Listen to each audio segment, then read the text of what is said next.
Hey, it works. We're live. That's good. No problems Hooray! this time. And perfect for the live we have Fat Luke. How are you doing? Hey, I'm very exhausted, but it's fine. Yeah, I can relate, but now it's time to speak about good things. So that's good. Yeah, welcome to episode 40 of the Jaded Talk. We are gonna talk about the Chewbacca Dark Horse miniseries and about book 2 of New Jedi Order. It's also book 1 of the Dark Tide duology, Onslaught. Once again joined by Noah, Pico, and Greyholm. I'm happy you guys are here. So, yeah, I think it's gonna make sense to start with the Chewbacca comic first because it's kind of in between, as far as I can tell. It's not very clear, but it should be. Yeah, it probably should be, but it's also not that like it doesn't damage anything by not being that clear. Yeah, but it should be ideally. I mean, we know that it's somewhere after Chewie's death, and I think between Vector Prime and Onslaught doesn't like half a year pass. Was that between? Yeah. I think so, right? So That's It when makes invasion happens. I was told, but it we don't also we kind don't of we doesn't. don't we're not reading Apocrypha, so Exactly. Yeah, I'm not. No, no. Bad enough that I have accidentally bought some fucking Wood Wars because I bought I'm the. so sorry. Yeah, because I started buying the comic collections, the Panini German hardcover collections, and I think one of the first ones is just Literally the part- very first one. literally the very first one. Yeah, too. Exactly. Oh man. I'm so sorry. by nature of how they're doing the epic collections, it's like kind of merged with everything else because they're just putting things where it should be, where it makes sense Yeah. for that the story. Crazy to do that. That's And- weird, right? I almost bought one of the Wood Wars ones. Well, I the think issue this is one there's had things that aren't Wood Wars only in the Wood Wood Wars ones. So I can't remember. I think this one was exclusively Wood Wars, and it was Oh. super cheap. And then I contacted the seller and was like, okay, can we meet up like near me or something? And then I checked the issue and I realized that it was all Wood Wars, and ghosted him right Like, after yeah. that. Maybe let's not do that. no. Yeah. Yeah, we're not gonna speak about that here. I don't give enough of a fuck. Like it's probably not gonna be funny bad as I expect some books to be in the future. It's just gonna be exhausting bad or like uninteresting. So yeah, who cares? No Same- point. Yeah, same with TCW tie-ins. Like, who even cares? Honestly, I'm good. Barbara Father. Hambly. Hope you're doing good as well. Barbara Hambly. Yeah. Yes. Hamblyisms, I'm gonna just call them. So yeah, let's just start with the Chewie comic. Yeah, I guess let's go around again, and if you guys remember, I mean, but Pico, you will, I guess. What did Yeah. you think about the Chewie comic as a whole? I just reread it yesterday, and it's really good. I feel like I forgot that, and I always just had it as like just okay in my mind. Mm-hmm. But no, it's got some really good character work. Maybe not the first issue. I think that one's kind of lame. That's the Wookiee one. But Yeah, exactly. but other than that, I think the fourth issue is like phenomenal. It's the one with Luke and Han. Yeah. They are. I mean, we'll speak about it. It's going to be short, but yeah, that's there's a lot of really good work in there. I don't know, Noah Graham, when was the last time like you even read the comics, if you even remember anything about it? But I'm not sure I've actually read Oh. comics. then you might as well. They're pretty I sweet. think I was going to, and then I just kept forgetting and didn't get around to downloading them. Okay. I'm sure. You know? I'm double checking right now because last I read it was when I reviewed NJO for my channel, when I reread the entire series. Yeah, 2 years ago. Wait, I can check the exact date. That's been a while then. Yeah. Yeah, 2021. November 2021, yeah. So almost 3 years ago at this point. Nice. Mhm. Yeah, I remember that being pretty surprisingly good, kind of underrated. Yeah. Yeah, true. I never heard too much about it. Like it's pretty interestingly structured, and like it is very structured in general, and because you see the POVs of a bunch of characters, and most of them are really good. Some of them I didn't like quite as much, and yeah, in the beginning we kind of just have a bit of Wookiee things going on, but yeah, overall I agree. I mean, it's only 4 issues long, so it doesn't take up too much time, which is also good because I mean, there's not that much story to tell. It's just a very interesting like epilogue to Vector Prime. So yeah, I agree. Yeah. I believe so. Yeah, I know the two guys below probably don't, but I do. Yeah, and Pico probably do. Well, this one's good instead of bad. So yeah. So there you go. Yeah. So I guess let's just start with the first issue. do we want to do what we did for Union and we can do, yeah. If you maybe have it, I don't know if you have it like online right now. I don't. So we let me can. grab it? See, if I was smart and a good co-host, I would have downloaded it. But Once again, Black Lung is lying. What does black? Do you think I have black lung? I don't know what that means. I don't know. Yeah, black lung. What I does only that think even about. mean? I think black lung refers to like if you're a smoker and your lung literally turns black from smoking.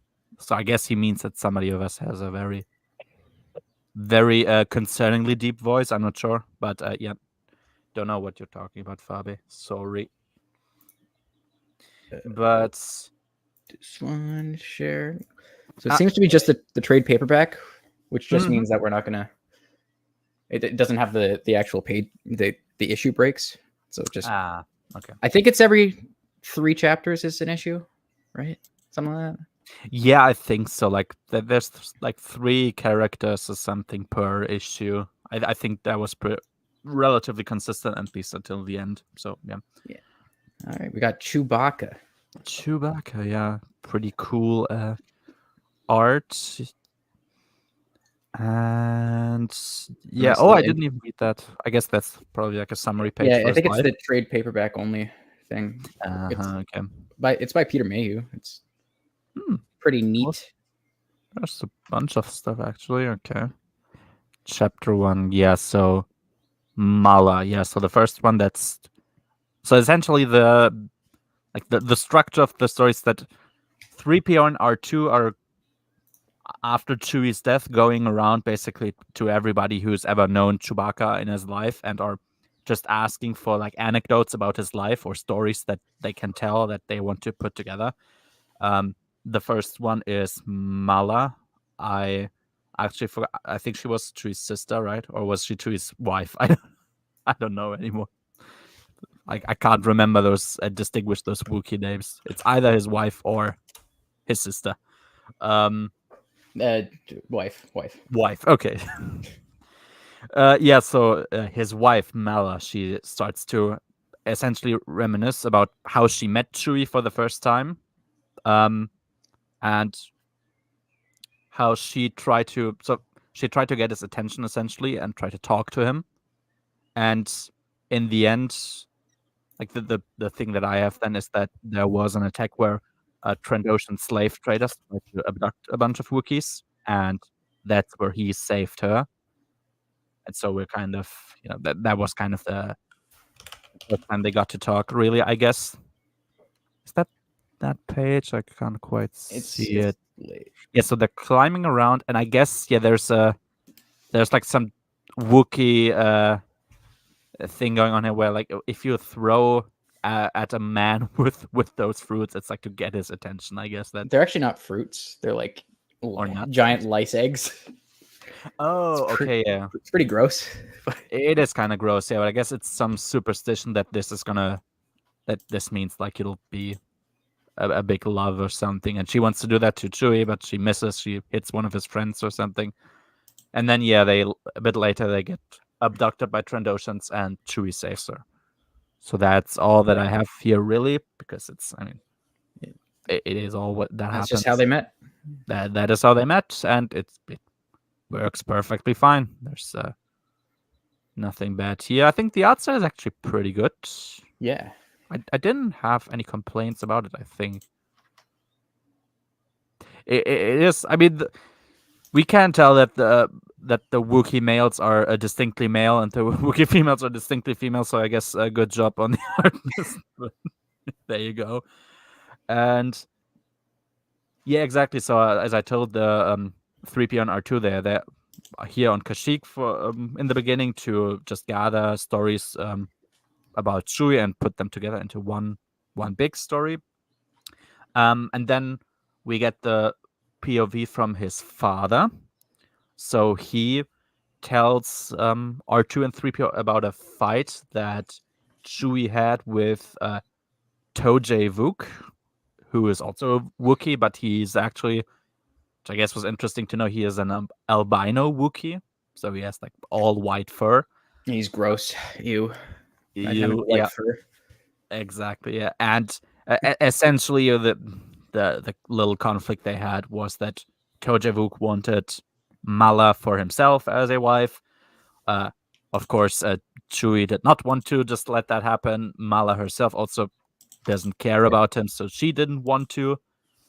And we kind of we kind of get a bit of background on this character, as that being an albino as a Wookiee is a pretty difficult destiny. But he also, I guess, that was a thing that I didn't really know that much about, that it's considered dishonorable for a Wookiee to fight with his claws. And TheJadedTalk is like, why shouldn't we use these claws instead of just for climbing the Roshia trees? Why shouldn't we use them to fight? Because they are indeed pretty useful. And yeah, I guess it was interesting because I don't think, if I think about seeing Chewie fight in the OT, as little as that happens, I guess he never uses his claws. So That's correct. So what happened was Zahn actually wrote it into Heir to the Empire, and that Wookiees had claws for climbing around. And then I think it was West End Games came in and they explained why we didn't see them. Yeah, because I mean, both of these, like, it would make sense for Wookiees to have claws, because how else would they climb trees? Like, they have to somehow. It can't just be magic. And yeah, of course, also then would have to make sense why we didn't see them. So yeah, I guess that's the most like kind of natural way that you can go about it, and I think it makes enough sense. And yeah, so they have a fight, and Chewie defeats him essentially by just yeeting him down into the lower parts of Kashyyyk. And it's like it's kind of ominous, but it's also obvious what's happening is that, of course, being an albino Wookiee makes it very easy for you to be seen down there. Of course, a Wookiee with brown fur or black fur would at least kind of have like a camouflage advantage, but he doesn't have. And so we just assume that, well, some of the predators that roam around lower Kashyyyk have killed him. Yeah, and then his dad, so Chewie's dad, he continues on, and he's really depressed about what's happened to his son, and he's confused as to, quote, how a simple moon could triumph over his son, which was that was a nice way to look at it. Like, yeah, like what the hell is a moon against Chewbacca? That was a nice way to just look at it. So I like that. And I have that as the ending for the first issue. So yeah, chapter 2 now should I guess be. this is the next one.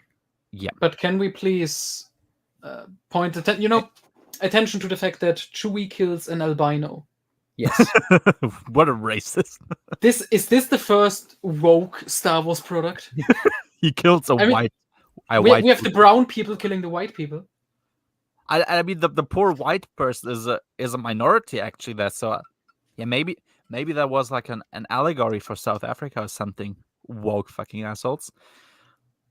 This wouldn't happen if Kevin J. Anderson wrote this. It would be funny. Yeah, he get recruited by the Diversity Alliance after Falling Day. It would be funny if he tries something like, is it weird that we have a white a white Wookiee here, even though we're white Chewie? A white Chewbacca. White Chewie. It's a clone. Wookiee. we all only know Chewie, really. Who cares? I fully believe if Kevin wrote this would have been Chewbacca's long lost, never mentioned brother, who's an albino. Probably, yeah. Who also was in some obscure thing in the past. Yeah, so that was the first issue. Then we have the second one. So 3PO and R2, they meet a Trandoshan slave trader, who kind of tells them about how the Trandoshans utilize the clan structures and the clan disputes of the Wookiees to. He's got some space chopsticks. He's got space. That is so funny because it's like our thing, but for space. That's cool. Yeah, but as we kind of know already, the Wookiees have clan structures, and they also have, a pretty long-lasting memory. So their thirst for revenge, that it goes quite a long way. Like that, it can last a long time. And the Trandoshans utilize that to essentially keep the Wookiees in control and pit them against each other instead of unify them against the Trandoshans, which makes sense. Of course, you would utilize that.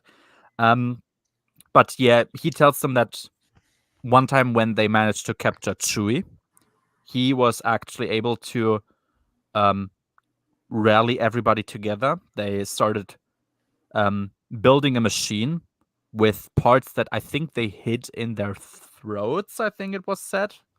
I guess they kind of gulped them down or something. And yeah, and then they managed to use that machine to cut open the chains that they have and managed to essentially lead a slave revolt and escape. And that was kind of cool that we even would get a perspective from a Trandoshan. That was just kind of interesting. And yeah, it is something that is continuously mentioned, like, oh, Trandoshans and Wookiees, they have like this this long-lasting rivalry with Trandoshans being slave traders and Chewies again and Wookiees being slaves. Yeah, so it was nice that we actually got a story really regarding that, because I wouldn't know if there were any other stories where they at least go a bit in depth with it. Probably some shorts in Western games. The Tale of Bosk in the Tales of the Bounty Hunters book. Okay, yeah, that would make sense. Oh yeah, and then we I have heard from you guys about it. So the next character story essentially is where we get an elf bounty hunter. Oh no. Which I just jokingly called the Yugoslavian part, because I think the author for this is Croatian, and you can kind of tell because there's like words thrown in there that clearly means something in the Yugoslavian language. So mala mala is the elf. Mala just means like a little person, and specifically a little woman or girl. And it could also be like a loving nickname you have for your girlfriend, like Mala. So yeah, there you go. She has a boyfriend, or had a boyfriend, called Nick Zavod. And oh yeah, Zavod, that means like an institution, but it can mean like either a government institution or also a mental institution. So I don't know if there's anything to say in regards to that, but there you go. That's what it means. And yeah, he pretended to be like her lover or whatever, but he actually just wanted to steal her ship. So what he managed is to trick her into crawling into the engines, because supposedly there was something broken in them. And what he does is he himself is in the cockpit, like he remains in the cockpit. She goes into the engine, and he just like starts the engine and flies away, which is actually like really, really violent, like that she could burn.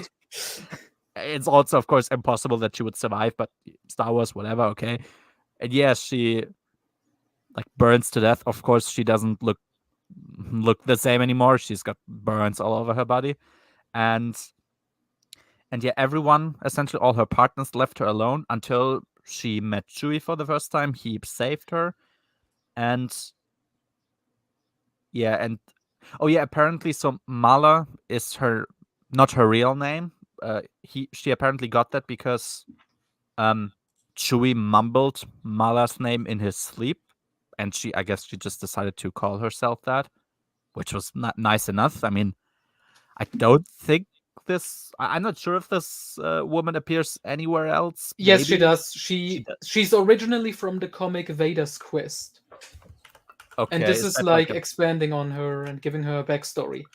Is that That like comic a is mini shit. series, or is that? Yeah, it's 4 issues, and it was supposed to be a big thing about Vader learning the identity of Luke Skywalker, but it's garbage. It's written by the same guy, I think. Okay.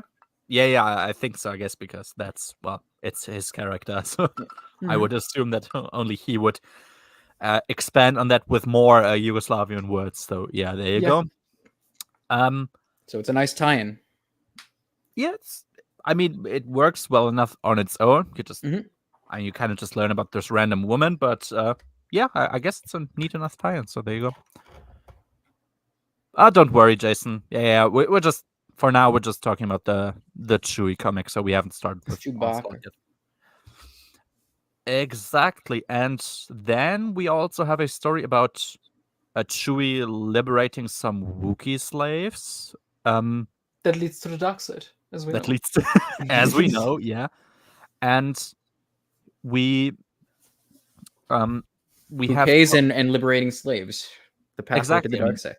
It doesn't take much more than that. I mean, I assume bouquets taste pretty disgusting, so imagine you would have to eat one. So we get so Chewie liberates some slave. That's just the story we get, and then we have Tojavuk's father, so the father of the.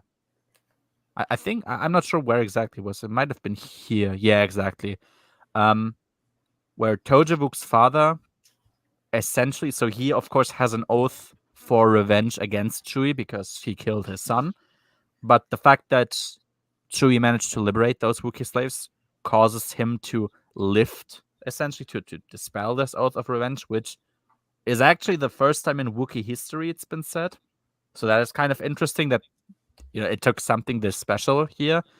And that's also this story is where Han meets Chewie for the first time ever. He is with the Empire, and he has a possibility to kill him, but he refuses to.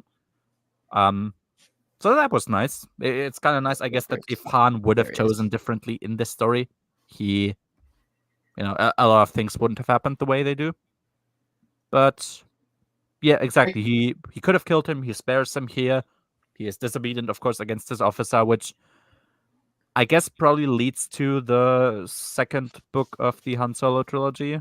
I forgot the name, but I guess the rule of like not showing Han and Chewie's like meeting and life depth thing. It was probably lifted by now because the prequels are coming out. Yeah. So in order, this is their first meeting, but Chewie is knocked out, so it's really just Han meeting Chewie and not. Exactly. And then later on, Han sees Chewie on Coruscant, I think it was, getting attacked by his Imperial superior, and then Han intervenes. Yeah, I guess this is just like the first thing that Han does that is out of order. He wasn't thrown out yet, and then later on, I guess he beat up the Imperial officers. I don't remember exactly anymore.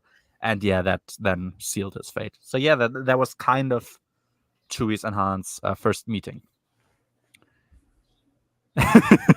Exactly, yeah, crazy. And this was so much better for some reason. I wonder why. Yeah, so that was the second issue. Then we have the third issue. By the way, I like the Chewbacca face in the tree. That is funny, yeah. Like the Hokage faces in Naruto. That's kind of funny. We have a big Chewie face there. Exactly. So now there's the third issue. We got Wedge. The anecdote we get. Wedge has had it rough. Wedge had he has seen things. I mean, he's seen quite a lot of things. He has managed to earn a rest. So Wedge is the first one to give an anecdote. Chewie, I think he tried to repair Wedge's ship or something, and Wedge wanted to fly away. I don't know if it was on Hoth or some other planet. Yeah, he tried to communicate to Chewie, and he thought that he understood that Chewie said he was ready. And he just started to, start his ship and fly. But yeah, as I said, he misunderstood, and Chewie was still clinging onto his ship. So as Wedge was flying around, Chewie was holding onto his starfighter. Thankfully, he didn't go to space. But Yeah, exactly. So they flew in orbit, of course, but yeah, and pretty low towards the ground more. And yeah, so what Chewie had to do at some point to just get himself saved is to jump onto a TIE fighter to get himself into a ship and then manage to land. And of course, Wedge tried to avoid him afterwards because, well, he misunderstood him. Yeah, exactly. So that's where he throws up the fighter, and yeah, he tries to look for him afterwards. Wedge is hiding, of course, and yeah, and it's kind of just funny, and we see that Wedge is pretty like somber when telling that story. So I mean, we don't get a lot between the two of them. We just know, of course, Wedge as a character at this point, but yeah, nice little story. Oh yeah, I mean, he definitely was. So the next story is by Lando. He tells a story on how Chewie and him had to essentially land because of an emergency, and they ran into some old Imperial officer. I guess that was the first one, which I thought maybe was kind of weird because they just did a random cargo shipment run, whatever, after it was after Endor, which was kind of weird, I guess. And yet to be like they had to, so they were arrested and they had to earn their release. Chewie had to fight some killer droid that the Imperials that were there look had at that face. Yeah, so this was the first time the art style I think was pretty shit. Actually, it looks out of place, and it wasn't really consistent with the other. I mean, I guess my understanding is that different people did look at this face in the middle, right? Yeah, there's a different artist each story. Yeah, so the other ones were pretty good until this point, but yeah, exactly. So they built some killer robot out of, well, also a protocol droid, it seems, and yeah, so Chewie had to fight him, and what he managed to do is just override his circuitry, and yes, so that motivates the droid to fight, and then both of them decide to like team up, I guess, and make Lando and the Imperial officer fight instead of the two of them. Yeah, it was a bit goofy, I guess, and a bit bizarre, but it was funny enough, I guess. I didn't care for it too much. You can at least believe that this could happen. Yeah, I guess so. Better yeah. than most comedic moments. Better than a lot of them, yeah. So yeah, the Lando and the officer fight against each other. Lando, of course, wins, and yeah, as I said, it's a bit goofy, but I do like that Lando, after he told the story, he calls Chewie a friend, first of all, and he wonders if Chewie ever would have considered him a friend, which is interesting because, yeah, we don't get lots of interactions between them. The only one you really know about is, well, Chewie choking Lando almost to death. So, yeah, no, it's interesting that we get that. It's actually nice. Did 3PO actually film the other people speaking, or is he just doing that for Lando? Excellent question. I like to believe Lando requested it, like film me when I tell the story. I need to look sad. Exactly. I mean, look at Lando's like Giga Chat posing here, and his like he has like these Mr. Fantastic, the gray hair. Oh yeah, true. Exactly. That's funny. Which gets a hug from Chewie, and yeah, true. I guess so. That's the that's the interaction these two characters have. Yeah. And hi, Doogie, by the way. Yeah, I mean, yeah, it's like it's a little anecdote that you could see happening somehow because Wedge doesn't understand Shiriwook, and yeah, just at some unimportant little skirmish, you could totally believe that. Yeah, exactly, and it doesn't try to say, oh yeah, by the way, this character was best friends with this other character since I don't know the Corellian trilogy, with which some other authors did, like Mr. Kevin J. Anderson. Yeah, that is quite the camera that 3PO has in it. It's got a flashlight on it too, so it's just shining a light. You know, Lando has to look good, okay, for the camera, for the Yeah. documentary that they are clearly filming. I guess Lando is being blinded by the lights. Yeah, there you go. Isn't the explanation that they are just like collecting stories like to retell for like the duology or whatever? So Kind of, I think. Yeah. okay, so Or- filming Lando is pointless, other than Lando's ego. It might be, yeah, but yeah, Nice. that would fit. Welcome back, Rail. Yeah, some characters you could kind of see it on Luke's face on Vector Prime, where he's only supposed to be 40, but yeah, the man has aged. Then again, I mean, they have done things that normal people wouldn't, and I think military service ages you very quickly. So. But let's all remember the end of Crucible. I've Yeah, never read I'd rather Crucible, not. so I can't. I haven't read it, and I'd rather also just not. As weird as it really? may sound to you guys, of course, who read and loved Crucible. I'm not sure if I have read Crucible in its entirety. I remember borrowing it from the library, but I think I got so fed up with it that I put it down. And I've heard even like most Didn't. Denning fans don't even like Crucible. Which yes, the one thing that Denning fans and non-Denning fans can agree upon is that Crucible sucks. that means something. It has to mean something, I guess. It's like where even others couldn't pretend that it's good. Even Brennan finds Crucible eh. Which essentially means that it's garbage. Yeah. Yeah, pretty much. Jason greets you too, Crayon. There you go. Hello. All right, now we get to the bangers. Now we get to the banger. Now we get to Leia. It was another story that I felt weird about, I guess. So Leia starts talking about him, and she is ashamed, kind of, that she thinks about it this way. But she says that she sometimes almost wished Chewie was gone. So before he died, obviously, since Leia essentially has, the way she says it, nobody to be weak with. So everything that she has to talk about all the time is about the New Republic in a way. And when she sees Han and the kids, or Han and Chewie together, like when she sees how easy Han has it with other people, she kind of just hoped that at some point Chewie would go, so she could have Han at least a bit to herself and to be open with him. And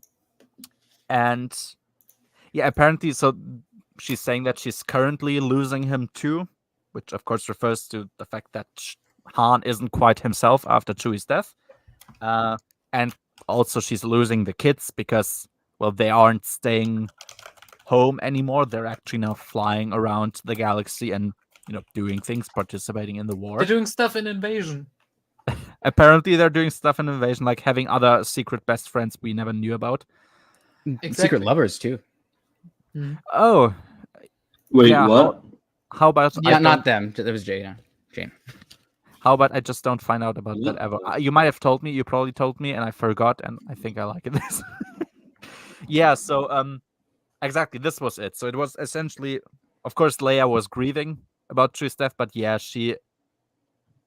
I guess the fact that he's now gone just released those feelings from within her, where she doesn't have to feel as bad, I guess, to verbalize them.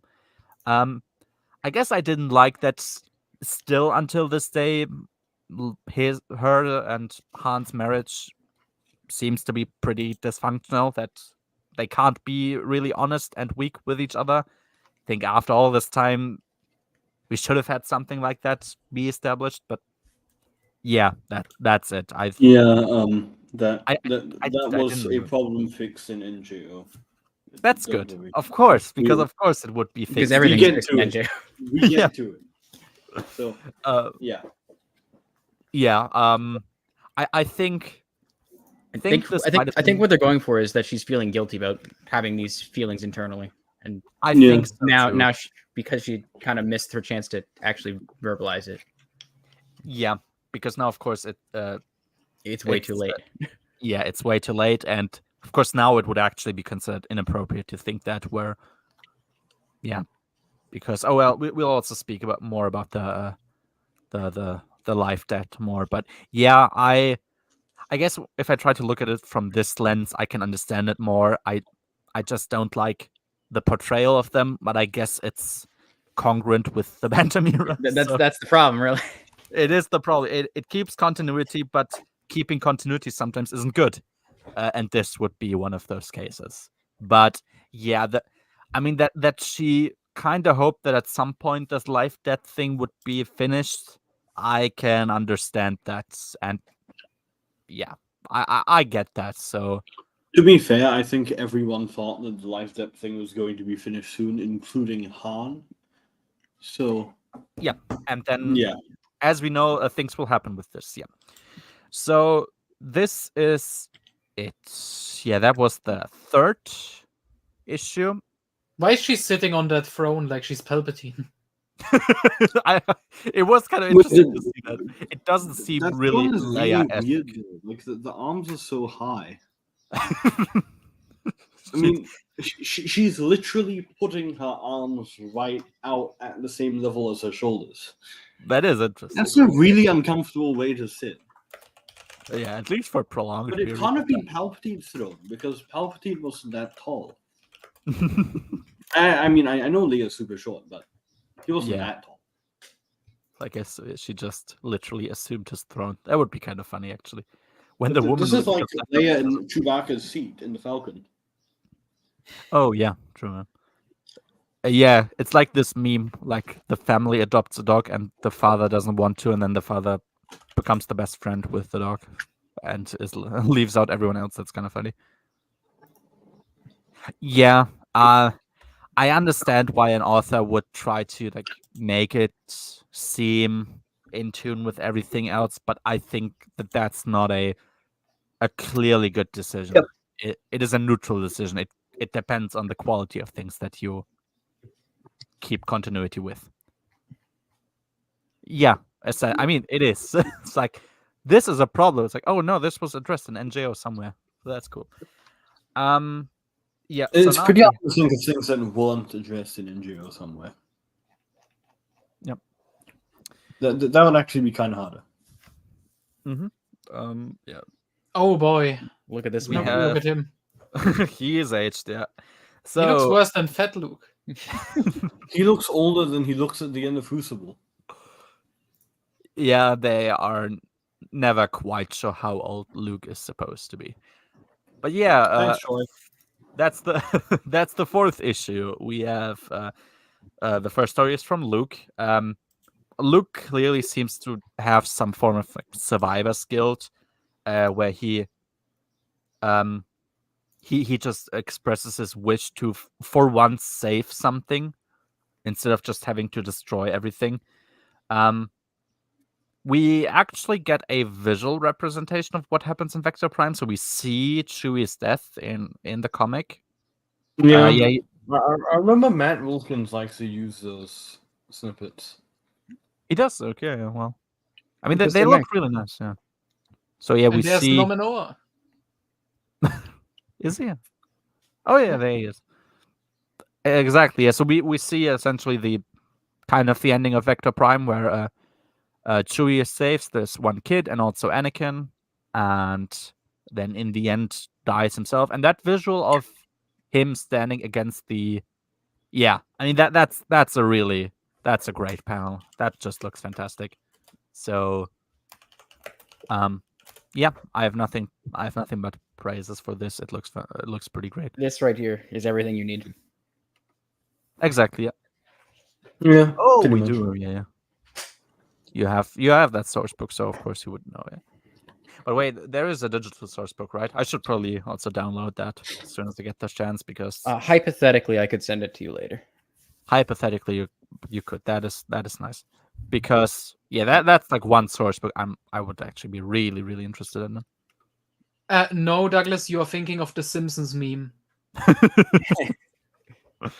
Oh, Yeah, no, man. he raises both arms. And Oh my god, okay, He yells focus at it. on Dead Luke, please. this one?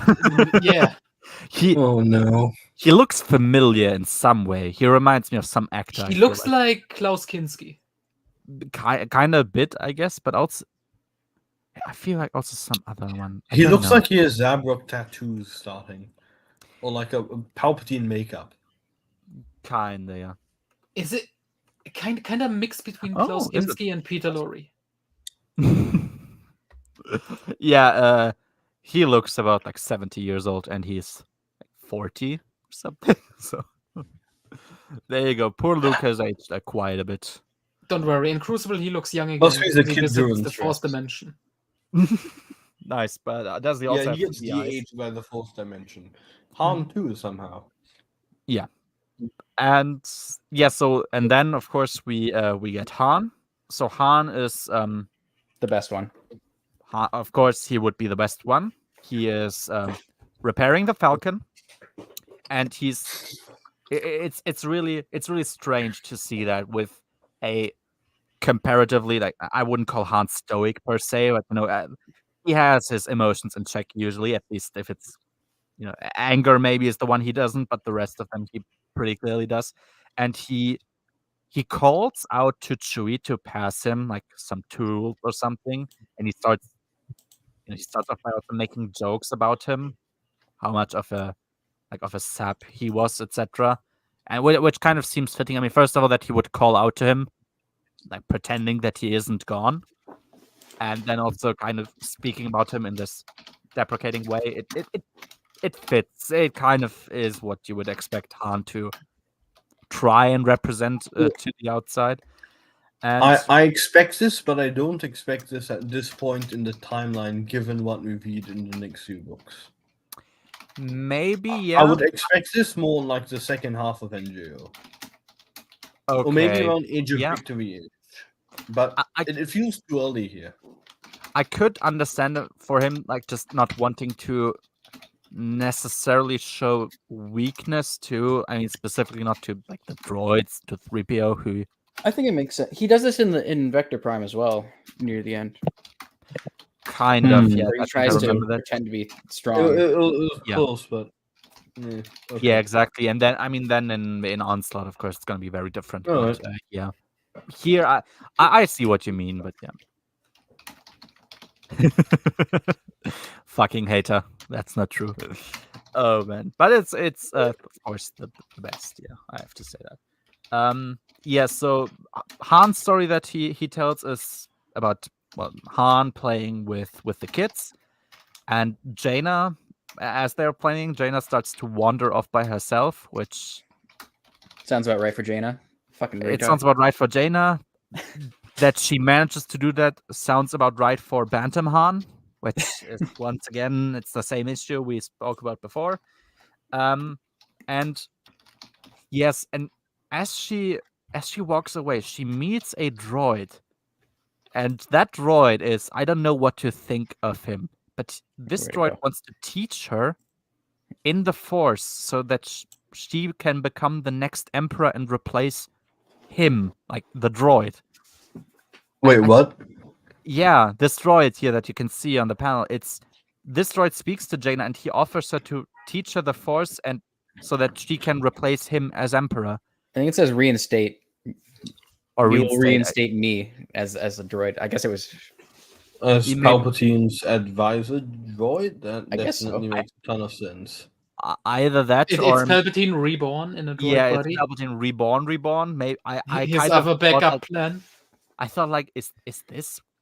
Maybe this is what I'm supposed to get of this. This reminds me of A Forest Apart by Troy Denning, where the main villain is also a Yeah. droid that you have no idea what he's doing there, and it's kind of implied he worked for Isard, but yeah. I think I've read Forest. I Apart thought before that he- that idea of it being working for Assad was kind of nixed in A Forest Apart, or maybe by other people right after. I can't remember. Yeah, Yeah. it was something weird about that. Yeah, so I guess either if you want to see it that way, this is literally the Emperor, or it's some. I think it's way assistant. funnier if it literally is the Emperor again. I think so too. So I kind of chose to believe that it literally is Palpatine. But I guess the. I don't even know if it would be the more logical explanation to say that. it Honestly, isn't I can because- see Abel G. Pena doing that retcon. He Yeah, would be could- like, "This is just like Cronal when he turned into Perek the cyborg." I can't claim that it would be more logical for this to not be Palpatine because Palpatine has returned at some point. So why would I don't know? So Chewie Well, I killed mean, Palpatine we've had after Luke Han and killed Leia Palpatine. destroy Palpatine once. We've had Han destroy Palpatine once. Mhm. So now it's Chewie's turn. Everybody gets a shot. Palpatine is like the Frieza of Star Wars. He just constantly returns, and somebody new gets to kill him. Yeah, there you go. So yeah, Chewie obviously destroys that droid and brings Jaina back. And yeah, as thanks to Chewie for saving her, Jaina actually drew him a picture, and told him that she loved him, which is that was really sweet. I really thought that was appropriate for a child. So yeah, I think that was really nice. And yeah, Han actually is angry at himself for never telling that to him. So like little Jaina manages to do that, but he never did. Yeah, even though Chewbacca, as he acknowledges, has saved his kids multiple times. And yep, that's it. That's the ending. We just get Han. And that being- 6-year-old Han. Yeah. old Han. This frame right here is basically what you're reading the comic for. Yep. It's yeah, that was a really that was really great. And that's the entire comic. I don't know what more I can say about it other than it's pretty great. There's like the Lando thing, it doesn't look that nice. But it kind of is believable in the story. The way we spoke about the Leia part, I think, is pretty good, and it makes the story a bit more believable to me. And yeah, the rest, I mean, everything is pretty fantastic here. Like it's the appropriate length. What can I say? Like that's it, really. Wait, what? Illustrated by Jan DeSima? Yeah, one of them. I don't remember which one it is. So Yeah, because I guess everything is like, all of them are. From, I guess it's the probably stuff says it's that dark didn't here. Janacima 3. I don't know what that means. yeah, I guess we could like look it up, the individual comic book issues maybe on Wikipedia, but I don't know. Yeah, I guess he did something here. Hello, this robot was It was vitiate in the end. Number 2. She did number 2. Ah, okay. It's all been vitiate. It's about a 5 out of 10. No, I actually didn't give it a 5 out of 10. I gave it like something of a 7 out of 10, maybe a bit more. I don't think know what. 7.5 is fair. Yeah, 7.75. That's a fair rating, I think. It just works. It works well. It does what it's supposed to. Not every part of it is literally the best thing ever, but yeah. Reminder: really- this was also the only official Dark Horse comic New Jedi Order tie-in. Exactly. Two Tales comics. Yeah. Delightful. For some reason, they never chose to make the Vong into like a visual comic book story. I don't know why. Randy was pissed. I think that's the reason, right? He's trying to make an invasion joke. It I might mean, have. Randy Stradley wasn't happy with New Jedi Order becoming a book thing. So years after New Jedi Order was finished, he came back in full form and he gave us Invasion. And it was such a goddamn hit. It was. I mean, it was the best-selling comic book of the It was expanded such a universe. hit that it ended before it was finished. But as Randy said, they reached a natural conclusion. Yeah, it was a natural conclusion. You know, Unlike everything was the wrapped- author of the book who said, I'm not finished, bro. It's like, But no, that no, author was Tom Taylor, so who cares what he thinks? You know? exactly. I mean, just Google Tom Taylor, and yeah, it answers all questions. So, yeah, that's it. There's nothing more to say about the comic, which brings us to the actual highlight of this. We're gonna There speak we about go. Onslaught, second book of NJO, first book of Or Dark as Tide. it's called in German, I don't remember, what is it? It's Die Schwarze Flut, so the Okay. Black Flood, or I guess Dark Tide, but it's The Dark Tide. Dark Tide, Dark Tide. Dark Tide, Dark Tide. No, Not to be confused with the German title for Riptide, that is which that which is is the Dark Dunkle Flood. Flut. Dark Flood. That is the Dark Flood, This is the and Black this Flood. is the Black Flood. Black Which- Flood Crisis. Black Flood Christ. Oh no. You know, the I don't think any of the German translations, I mean definitely not in NJO, have any like sub duology trilogy names attached to them. So it's only Nope. it's only the translation for NJO and then an individual like book name, but never like those are, I guess, in theory in German not duologies. So yeah.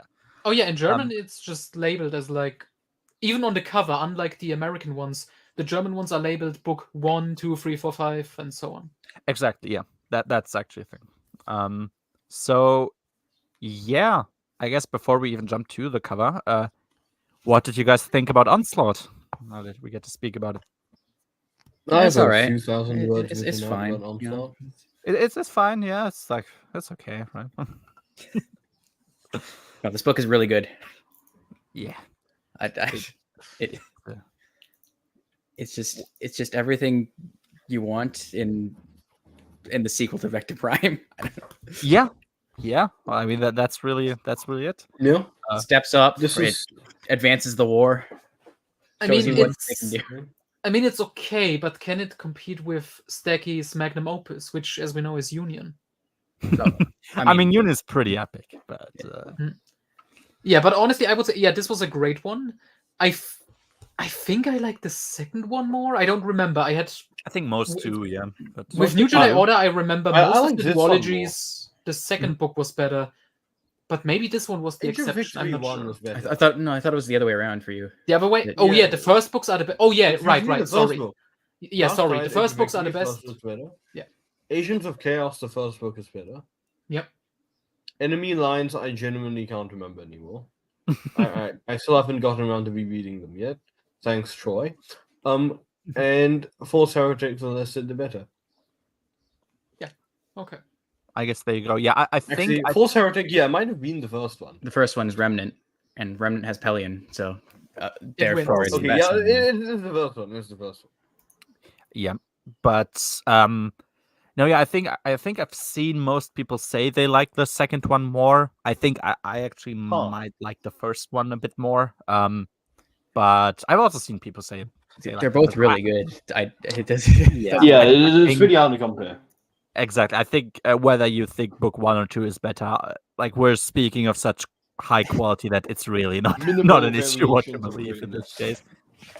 Yeah. So this is either number 1 or 2 of Stacky's best books, and yeah, as I never get tired to mention, Stacky has a pretty fantastic portfolio, especially for an EU author. Actually, like really, especially for an EU author, he has a pretty good track record.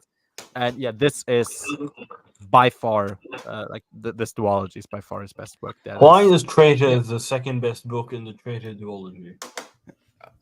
Because the first Dark Journey and Traitor are a duology, if you think about it. What? Yeah, because There's Lord. of Because one Destruction. is about one solo kid. Yeah, I Yeah, mean, just look at the covers. yeah, look at the covers, put them next to each other. They look in this. Yeah, like, but the same style. we do have Rebel Dream and Rebel Stand right in between. Yeah, but that doesn't matter. Of course, it But doesn't. isn't that It's kind just of a little interesting break. then? It's a duology, but it's not back to back. It's like Outbound Flight and Survivor's Quest. Exactly. Yeah. It's like how Star by Star and Vector Prime are clearly part of a duology because they have an ugly face on them. Exactly. And Destiny's Main Balance Point too. Forgot those. Hmm. And you don't. Let's just lump Unifying Force with Vector Prime and Star by Star. Yeah. So trilogy. those I can mean, that is clearly be beginning, the middle, and Jedi end, Order technically. movies. And I mean, Yeah, the unifying we can turn force. Vector Prime into the first of the trilogy, and then Star by Star the second, just because, and then Unifying Force can be the last Star Technically Wars speaking, movie. the hardcovers are supposed to be a pentology, but it didn't really work that way. Yeah, it shouldn't. And the authors are just too good at their jobs. Yeah. Yeah. Also, I know that you haven't read Balance One yet, but I'd just like to say that I maintain, that apart from maybe Unifying Force, and I can't remember about Destiny's Way, the first half of New Jedi Order anyway, all of the paperbacks are so much better than the hardcovers. It's not a comparison. I agree. This might even I might agree. even be true for everything until Traitor. So I think I agree with that actually. I of course couldn't tell you whether I do agree, but it is nice to have those kinds of discussions about quality. Like you're starting from a base point of actually like basically everything is like, at least competent, and like a lot of it is like actually excellent. Yeah. And Our biggest problem with Vector Prime was that some of the death scene was very contrived, and that's it. Yeah. that is it. Like the rest is like, oh damn, and like yes, some side characters are like a bit stupid, and that's it. Like the main characters are all fantastic. Story is it's great introduction. Yeah, those are the kinds the of problems. pacing and the nuance. Exactly. It has I both. suspect I wouldn't be as fine with Vector Prime if I didn't have a far more contrived death to Yeah, hate. we'll speak about that. I think extensively. It took about 600 pages to contrive. So Oh boy. Jesus. thanks, Troy. Highlight the next one quickly. Yep. Okay. Very basic. Yep. Because Shadow Shy, of course. Yeah. Yeah, he's not going to be in this one until the very last chapter. He's just a mention, of course. He's going to be big in Ruin. But yeah, Shadow Shy was a oof. He was first of all a very interesting character, and yeah, like the last scenes that we get to see with him, there's some really satisfying and sad and great thing. Like there's so many things happening at the same time. It's almost as if this book is like competently written by a guy who can write. I know that they really tried to establish No Man as this really big evil villain that we should remember, like the Darth Vader who just keeps popping back up, unlike Tarkin who dies. But I didn't get that feel as strongly until we get to like Traitor area. I don't know if I would compare Nomenor to Vader, because I think like even the people in charge said Savon La is basically the Vader of this series. I think Nomenor is more intended to be like this Weasley bastard. Yeah, I kind And of not like get this. that. And you can definitely tell. I mean, I'm now like about like 2/3 done with Heroes Trial, and yeah, you can see. I mean, first of all, that's gonna be great. The vast amount of different Vong characters, like actually different with different beliefs and things that they do. But yeah, Nomenor until this point, I mean, he appeared a few times. He gets to say a lot of things, but he doesn't like. He doesn't do a lot of things in the forefront. Like you don't see him that much. You know that he's doing things, but that's about it. Like, Crayon left. I'm sure he'll return. but yeah, you mostly get to focus on other Vong characters. Like Vector Prime so far was actually the most amount of focus you had for him. You're gonna love to hate him by the end. Oh yeah, I mean, I already hated him in Vector Prime, and I can imagine it only gets better and better. But yeah, we've had a few characters already name dropped. Of course, I have read about I don't know actually what his English title is, Supreme Leader or something, Shimra. So guess the big bad or something. What is he called in the German translation again? I think Oberführer or Oberbefehl. Der Führer. Yeah, he's Supreme Overlord. Supreme Overlord. Yeah, I think Oberführer was it. I don't actually remember it because I haven't written it down in German, but I think Wait, if I look it up quickly, it actually interests me now as well. Oberführer. I mean, if I look, Isn't that the Snoke's title in the Disney sequels? yeah, that's exactly. That's why I thought, like, how exactly am I gonna even translate into? Because Supreme Overlord, I think, is also Oberlord. Supreme Leader. Yeah, it says Höchste Oberlord in the German thing, but I think they called him like. I think they called him Oberführer, not Oberlord. But yeah, I mean, we'll speak about him later, of course. And Samong La has also been name dropped already, but you don't. Stupid Wi-Fi died. Yeah, it happens. I know. Should we quickly talk about the cover before we delve into the story? Or... Well, I'll try to get caught up on these comments here. Okay. I don't know if like Count Dooku perfectly. I mean, they have like vastly different personalities. You can tell, but they are both racists. Yes, that's just great. Yeah, only one of them is correct in his belief, of course. But yeah, I think we've given him an outline, so yeah. No need to I elaborate further. like the German ones. Yeah, I'm a snob for my language, so yeah. Yeah, okay, there you go. He agrees with you, yeah. Noah. I guess. I guess more like politically and like the power structure of the Vong as well. I think that's what the authors meant when they said that. I think the round table. Yeah. Here's Silent Jet. Yep, great. I'm having lots of fun with Hero's Trial. It's so like 200 pages have passed, and I feel like it's 20 pages. Like you read through them so quickly. That's because you slept through it all. I'm not sure how people say that they sleep through Hero's Trial. I don't know. I don't know. A Man. disturbing number of people call it boring and Lucino's worst book. I mean, I guess something has to be Lucino's worst. But yes, and it's called Millennium Falcon. Probably, yeah. Probably, I can actually imagine that. I haven't read Millennium Falcon, so I'm just going to say Cloak of Deception. I don't believe you, but okay, yeah, whatever. Like, something has to be his worst, I guess, but... Yeah. Okay, I should clarify that when they say Lucino's worst book, I mean they actually say Lucino's worst book because it's bad. Yeah. Yeah, that is. I don't know. So that's no. actually wrong. Like that's just incorrect. At least so far. I mean, I haven't read. Opinion rejected. Yeah.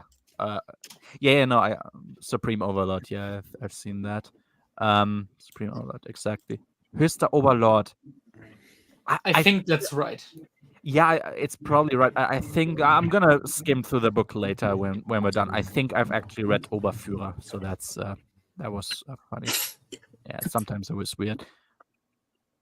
Okay, that is weird. That's funny. Oh man.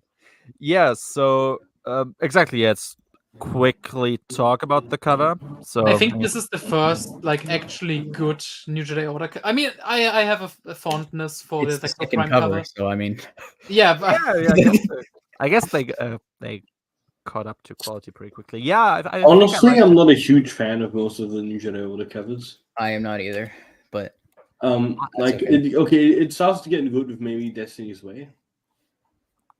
I'm kind of fond of them. I can't explain why. Maybe because the books are great. I think this one. I think it's just the books. I think the reason I like the covers for these Dark Tide books is because they look like actual art and not just Photoshop. Like I mean, you look at this. Yeah. Look at these X-wings and stuff. That's true.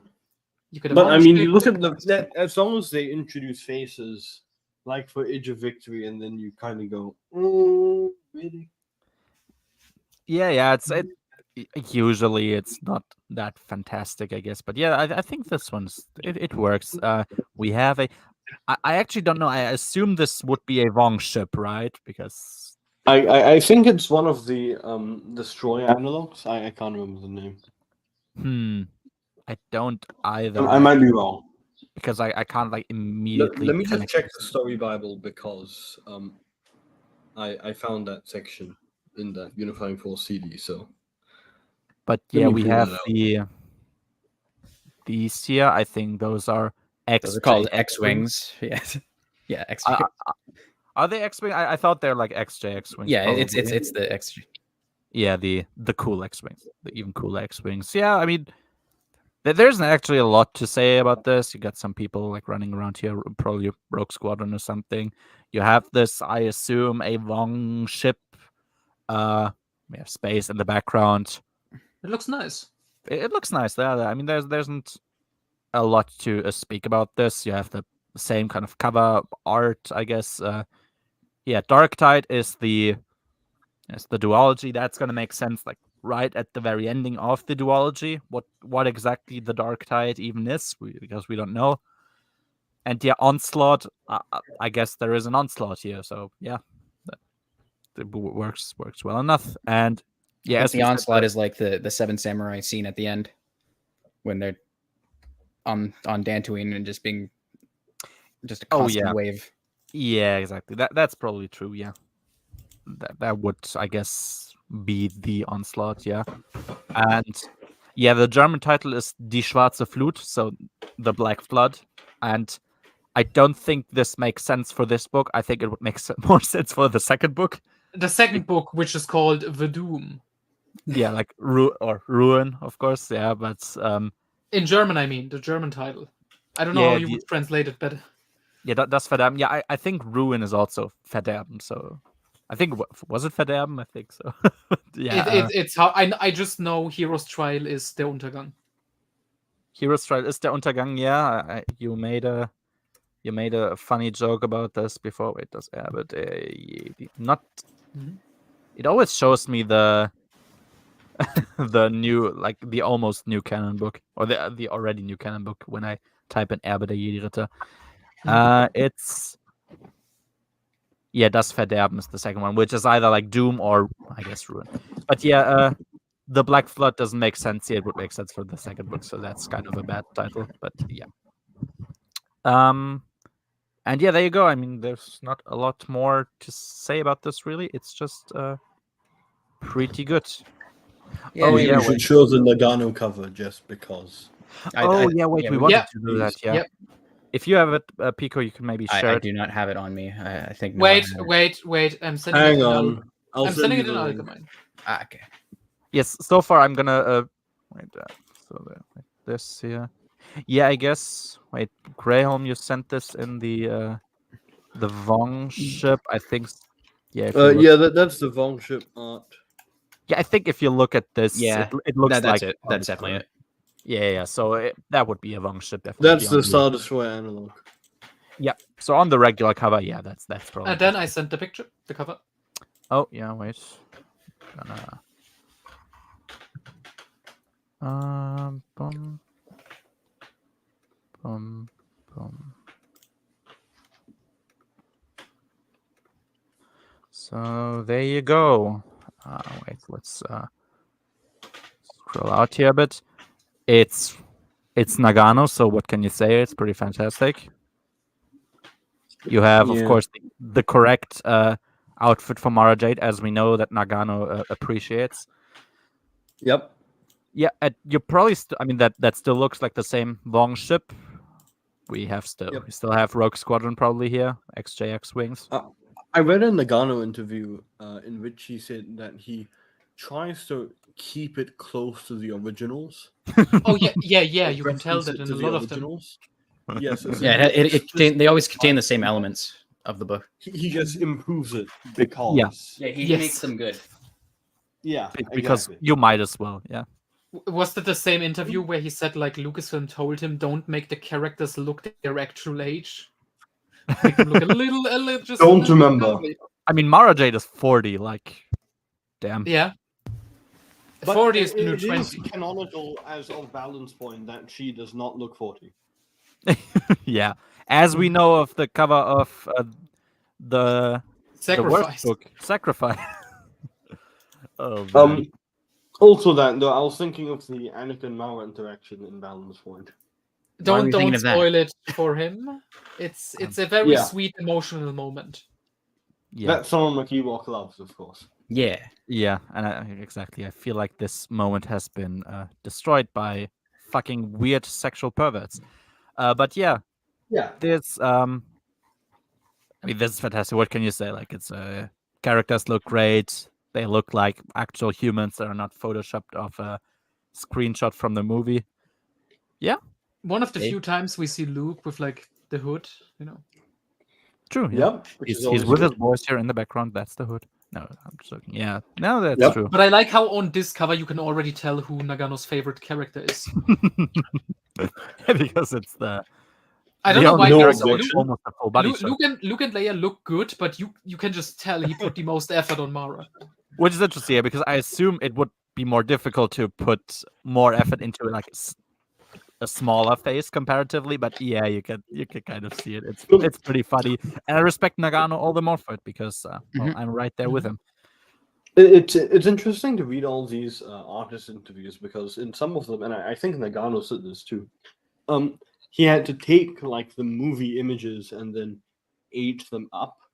But it was a lot easier with the characters who weren't in the movies, like Mara Jade, because Oh, he could just do whatever he liked True, yeah, I guess and because make he her didn't look much need to better than imitate- the Vision of the Future cover. Yeah, I guess because he didn't need to imitate an actor. Yeah, he just drew a And human. the harder part being to age them up Yeah, after imitating the actor. that makes sense actually. Yeah, it's pretty interesting. So I don't mind.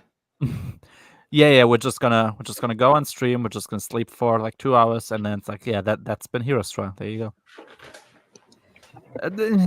I like it, but it's not good. I guess I probably agreed. like them because the books are good. It's nice, but it's not like Yeah, peak. the fact that Oh. like Planet of Twilight has one of the best covers in No. international versions, even though the book is absolutely garbage, is actually funny to me. The book tainted the cover for me. Yeah, the Because cover. I Yeah, cannot I look at that cover. I Well, see, just can't look at Your that problem is you remember the book.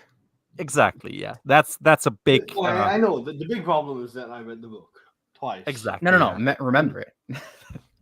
I mean, imagine being True. a little kid and seeing the Jedi Prince books with that awesome cover artwork. It's I so unfair. Oh yeah. Pretty rad. Oh, man. At least And Junior seeing Jedi those Knights has young good Jedi covers. Knights books as a kid. Yeah.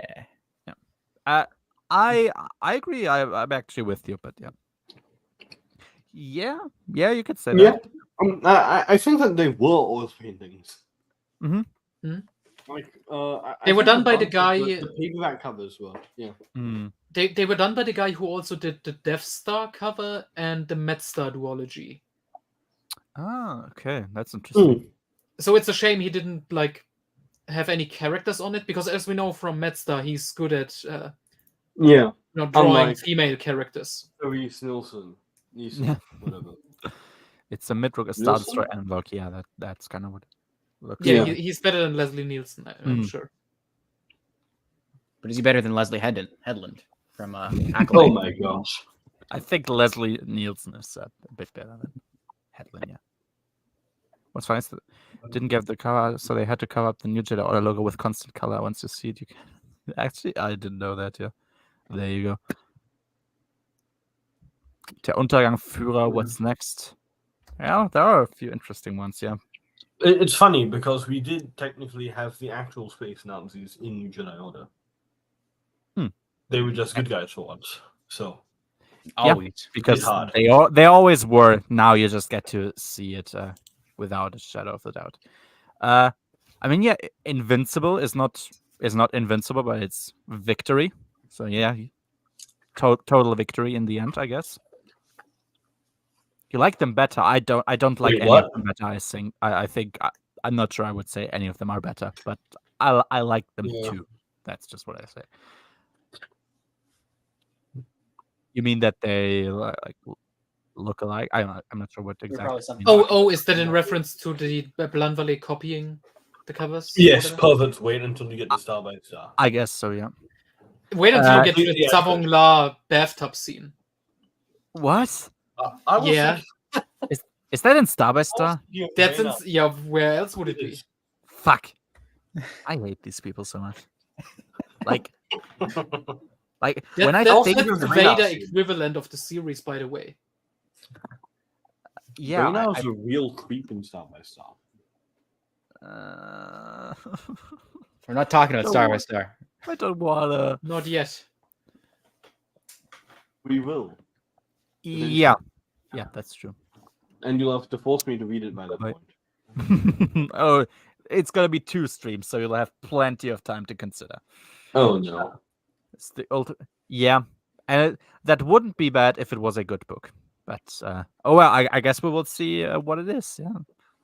Well, technically, Jason, come it's on. not Okay, rape. so- Troy goes out of his way to explain it's part of their culture.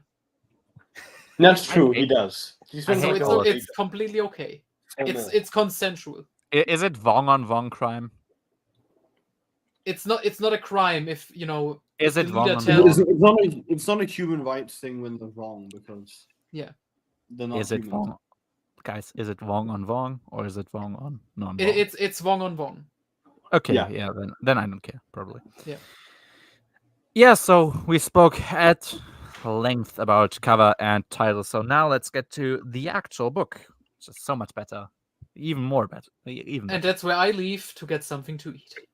Yeah, so I'm sure you will be back in 5 minutes, right? We should see. I'm gonna make myself a pizza just because, Okay, Nice. why not? Then nice, yeah. So yeah, let's just get started with the prologue. So we have a prologue chapter.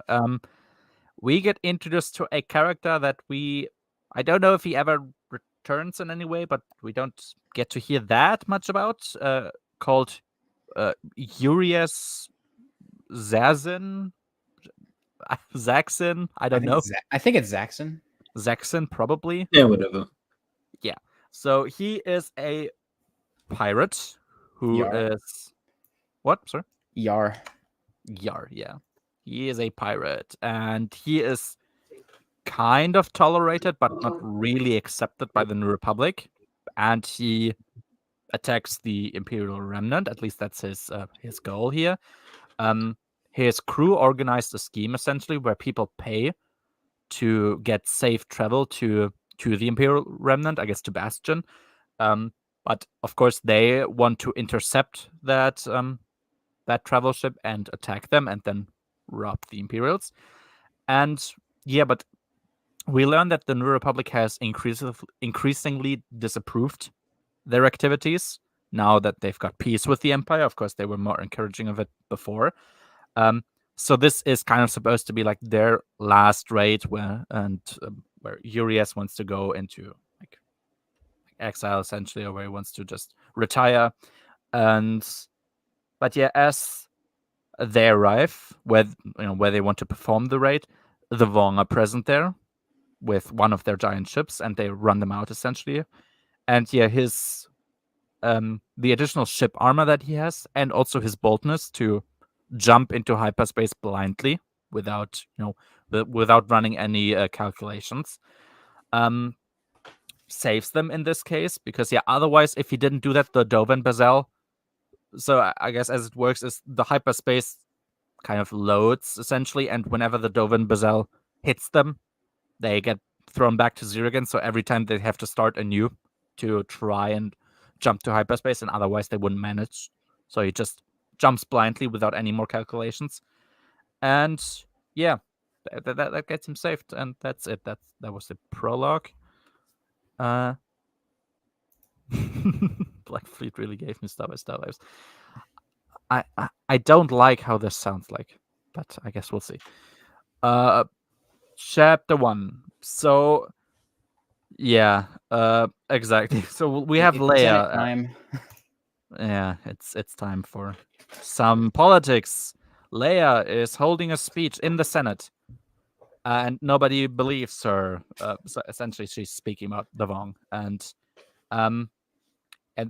everybody, not everybody, all the alien senators essentially, but kind of everybody, think that she's there to take attention away from her failures and the Jedi now being controversial, apparently. Where I said, I like that Stacky points out that the majority of the Senate is now run by non-humans. I guess it kind of gives you an opportunity to judge this body of the government for what it is, I guess. And yeah, it's very subtly proving, of course, that Palpatine is the hero of the Star Wars universe. Yeah, there you go. Because otherwise they would, I guess they're about to govern themselves into extinction, which I suppose is good because it's not the Yeah, Empire. I see this as an absolute win. Yeah, exactly. Like, how about we just kill ourselves? But the government doesn't. And yeah, once again, of course, he smartly proves that he is next to his bros, so Zahn and Olsen, undoubtedly the smartest and most competent writer of the Bantam era, because his own original character, Alagos, he returns. He essentially yells at everybody. He tells them that none of them would be here without her or her family, which is factually correct. And yeah, he also tells them that they 100% justify the Empire's claims that all of them are like animals, which was just You can say that Stack is picking favorites with his own OCs here, but like it's not his fault that he has the best OCs. exactly. And also, we should remember how he used his characters. Exactly. End of Nick's book. Yeah, he is open to quite a lot of things. Yeah, it's Yep. exactly. I hear that a lot. I hear that sometimes from Stack, or definitely from Stacky, and also from Zahn. But it's not their fault that nobody else managed to write something good. It's genuinely not their fault. I'm not sure if you're speaking Grail, but your mic is spazzing out again. We can't quite hear you. Just in case. What about now? Now we can hear you again. Yeah. Okay, great. Yeah, there you go. There you go. Back. Everyone is racist, especially aliens. Yeah, exactly, but only the humans are right. So that's kind of interesting. Exactly. Yeah. Thank you. That's the point. Like, they could have written it another way, but they didn't. We're here now. So what can we say? We have to deal with the information that we have as much as we can, and that's it. And yeah. And what was funny to me in this chapter is that the one who seems to have the least amount of bite to him, like to his speech to Leia, is actually Failure, which is interesting, I guess. And yeah, he does threaten her and Alagos with a possible like court process for treason, which I don't understand because the New Republic is a government and not a court. So as we know that Kevin J. Anderson teaches us, and we have learned that people on Reddit think that Kevin J. Anderson's vision of the universe actually was superior, which is a funny belief to have. I think, yeah, it has increasingly led me to believe that those kinds of fans deserve Disney and everything Disney does to Star Wars. They deserve it. I'm sorry, I have no. If you think the fact that the New Republic is a government, not a court, whatever that is supposed to mean, is like better, then yeah, then you deserve Rise of Skywalker and Last Jedi. But yeah, so now we have courts, and yeah, he threatens to sue her and also Alagos for treason. Maybe this is like Failure's first move as chief of state, finally adding courts. Exactly. Yeah, I guess you could say maybe he has done something useful here. The power of the power of many. Savannah sent me that, and I wanted to gouge my ears out. The thing is, the easy low-hanging fruit now would be to make fun of, haha, look at this, Star Wars now has the power of friendship. But if the people who defended this were not illiterate, they would know that the EU had this before, and they could make fun of it beforehand, because we literally have this in Champions of the Force. It wasn't that level. It's literally, I mean, it's literally, they beat Exar Kun with the power of friendship. And I guess Darksaber kind of, but whatever. Darksaber is a bit different, I think. It's kind of a bit different, yeah. But Champions of the Force is power of friendship, like they did not say the power of one and the power of two first. I guess so, but they literally have. But they are literally like they really at the end say, "Now you're truly Champions of the Force." Yep. So okay, they did have the power of many.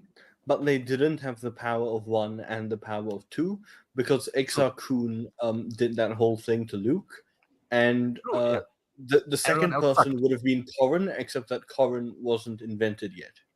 Yeah, the next one would be who would it be? And it's not it would be Kamsolisa, but we don't care about him. Yeah, who cares about Cam? The next power of one would be Kamsolisa, but Kevin J. Anderson doesn't give a fuck about Kamsolisa, so that can't be it. So we didn't have the power of one or two. So we actually never. That is fair. That is actually fair. So if you think about it, Kevin accidentally made the EU better. maybe. Who knows? You know what? I'll take it. I'll take it. Oh well, it is what it is. Yeah, and yeah, what Leia essentially tells back to him is like, yeah, maybe at the end of the invasion, you'll get charged for treason if anyone's even alive to care about it at this point, which was a banger line. I definitely see that. The way Stacky ends every chapter, it's supposed to be like boom, like damn, like a mic dropper every time. Oh, yeah, a big sentence towards the end, which is kind of funny. He really compressed a lot within these books, but it didn't feel rushed. He just made maximal use of every page that he had. Exactly. So, Yeah. respect And he had a did third book really that he good could have job with used, that. but he decided not to. Sadly, yep. It is funny, yeah, because I mean, Borsk is gonna still do things. He's gonna be Borsk, but yeah, it is funny that even he is now getting older. I mean, yeah, even he's gonna get tired of all of this, as the other characters are. For the record, I think that third Stackable book was replaced with Hero's Trial. So I think so. it's a I'm pretty it's sure. a worthwhile trade-off because Stackpole didn't like the stuff they wanted him to write in that other book. So I'll take Hero's Trial. Yeah, maybe it's for the better then. Ultimately, if what he was gonna write would actually not be that good, I'll trust Stackpole and also Lucino. Yeah. Pretty hard to go wrong there. I don't know No, if I can I believe don't that believe you, literally because anybody. I know what happens in that.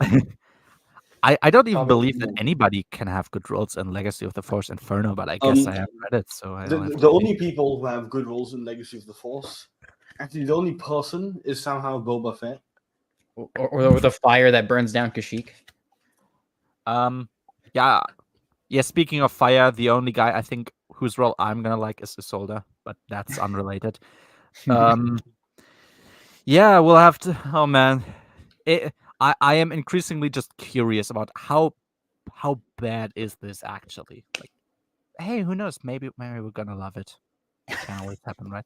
Assad's Revenge Part 2. I think that would still be like for Bantamira purposes, right? It was actually Sildal, not Streen. Ugh, fake fan. Oh yeah, fucking asshole. You truly are. That would have been funny, yeah. Oh man.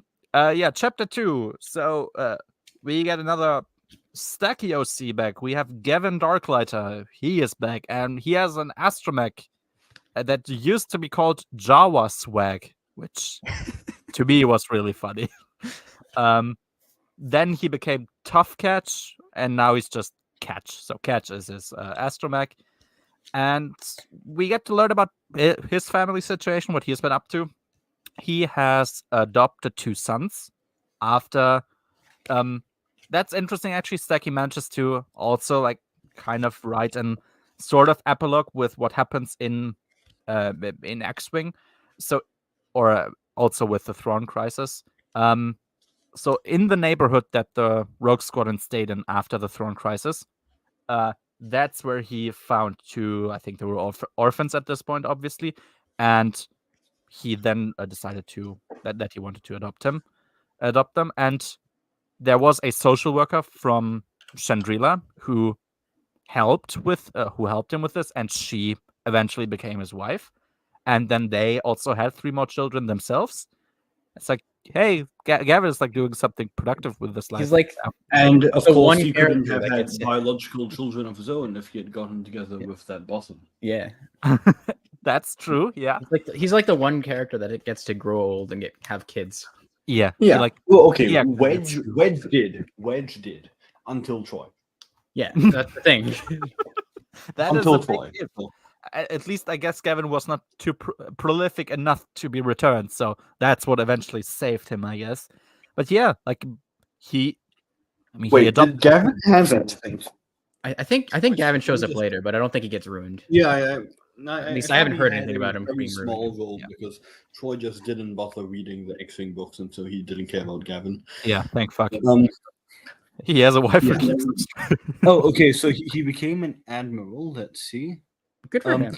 Oh no, he was involved in Legacy of the Force. Yeah, but There's please don't several tell me. paragraphs. I'm I am not going- actually Oh no, he was in Darkness. I'm actually looking at this now in very favorable ways, so please don't tell me any of that. Yeah. Okay. I'm he has a listening wife who closely. But yeah, speaking of Troy, he has indeed a wife who keeps him straight. Yeah, he's like being fruitful and multiply. Good for him, man. He's doing something with his life and not running away. I'm glad someone can do it. At least someone manages. Yeah, I would have liked if everyone did it, but oh well, there we are.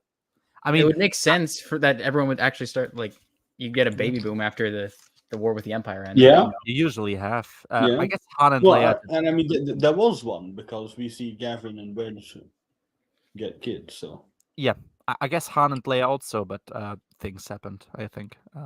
there's too early. What do you mean, guys? But we're talking True, about true.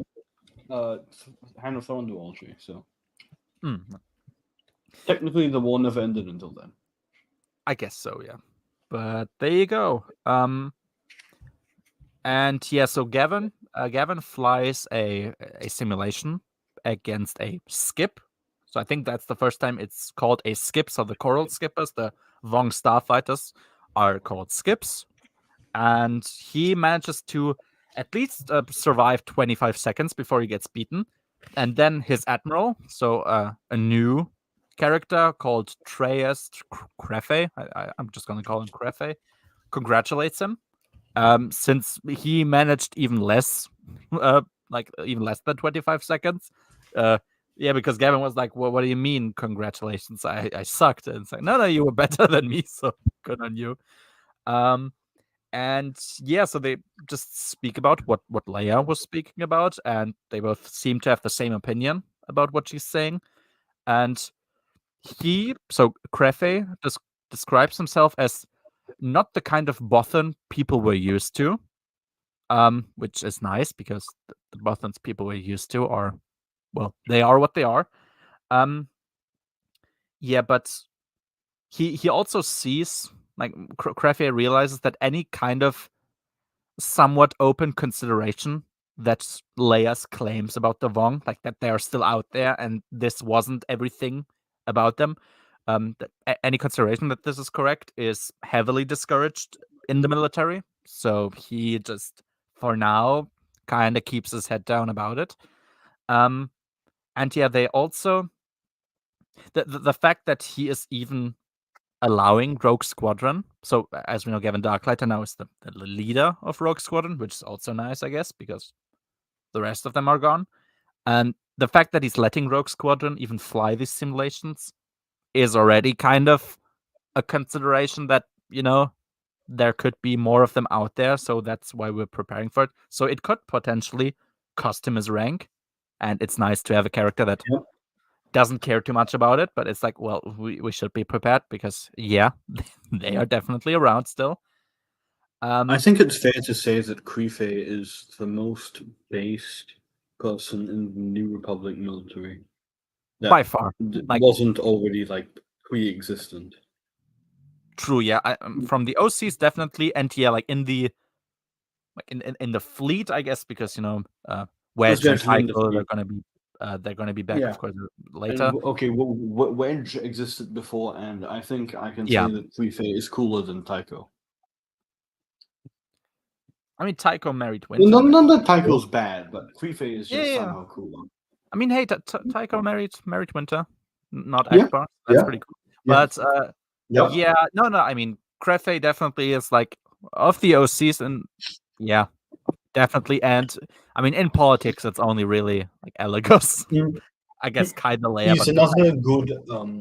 He's another good spot on Stacky's resume. Yeah, good original character.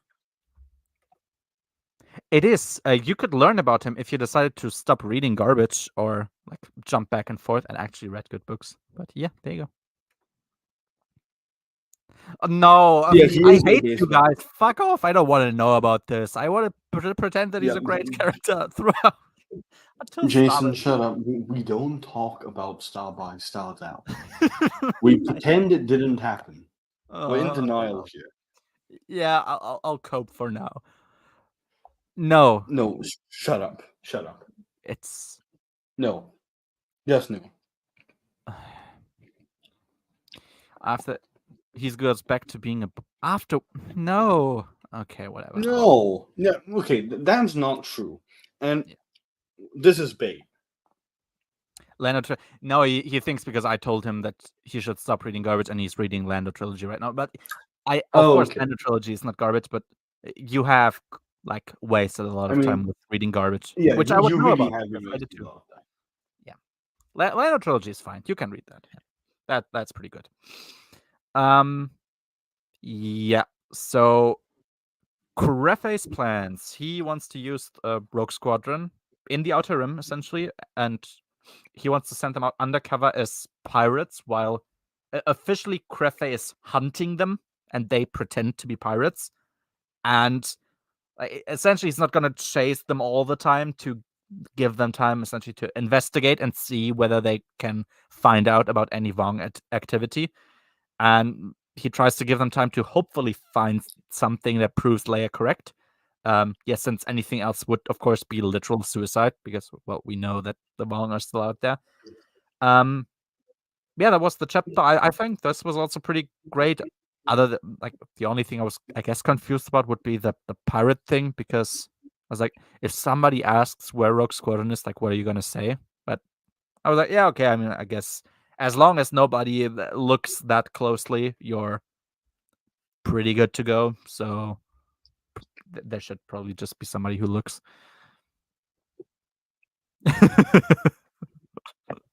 I mean, yeah, with all the books that he has read, a Lando trilogy is a pretty great book to read instead. But yeah, That's true. but yeah.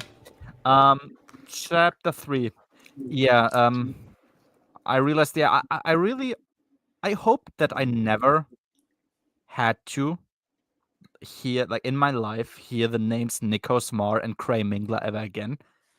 But I guess they were referred to here because Luke's on Yavin 4, and he, like, there are gray, like, pillars or steels or whatever that reminds everybody of their death. Then again, the fact that I get reminded that both of them are dead kind of fills me with happiness. So there you go. That's just it. Yeah, and Luke says something interesting. We will never raise one of those for Mara Jade. Yeah. Poor Luke. I mean, technically they won't. I guess so, yeah, because by that time they probably forgot that this is a thing, and Yavin 4 is going to go through some changes. But Yep. yeah, poor Luke. Oh well. Yeah, so he is on Yavin 4 with Corran, who yeah, he tells Luke that, quote, Kip had his big entrance like always, which signalizes that Corran, well, isn't a big fan of Kip, which is, of course, the correct opinion, so that's good. I mean, we already knew that he wasn't a big fan of Kip, but now we just know that he's still not. He's still not, yeah. He After still all holds these the years, grudge. and that's good because he should. Yeah. Yeah. I think Tro is big on poems, yeah, on poetry. It's like poetry, it rhymes. It does rhyme, yeah. Yeah. Okay, and yeah, so they are yeah, Corran specifically, he's worried about all the, like, the younger Jedi and also the less experienced Jedi, which to him includes people like Worth Skidder and Genna Rysode. He's worried that they could see a martyr in Miko, who, as we know, died in the last book, and would want to take his place, like, as Which is valid. Which is valid. Here, he was Kip's. I mean, he is Kip's students, and those are the characters, Worth and Genna, who generally agree with Kip's point. And he's worried that they could try to do the same thing. Yep, and that is all of that is understandable. And yeah, and Luke definitely sees his point, and both Kam and Tion have made the same point to him, which is also neat because, like, Tion is the one actually neat character that Troy somehow managed to come up with. Not That Troy, Kevin. Yeah, you're confusing imbeciles. As we know, yeah, Kevin is proto Troy, but yeah, no, you're correct that Kevin somehow managed to introduce and actually write a good story for it. So that's neat because, like, I actually don't want her to to suffer the same fate as I would want. You for don't want other her to drink people. battery acid? Here's my theory: it wasn't Kevin; it was his wife. Might be probably everything good that Kevin ever made, he didn't actually make. I mean, Yeah, if you think about it, Tion is exactly the same character, in Junior Jedi Knight, true. Yeah, she didn't suck there which, either. which means that it's just the same person, the same mastermind. Probably, yeah. And So yeah, yeah, and indeed, Pico, I don't want her to drink battery acid. I feel like I want that for plenty of other characters, but she's not one of them. Mhm. But yeah, by the way, Kam Solisar, do you remember that fucker? Like, I didn't know that this guy still existed. Yeah, and chances are that without reading Stackpole books like post Dark Empire, you might forget that this guy was kind of supposed to be a big deal. He's like the one guy who was a Jedi. But yeah, no, from the original order. Remember that whole thing? yeah, like that was somehow supposed to be meaningful, and that just didn't go anywhere. But he's back, and he is like not retarded, so that's good.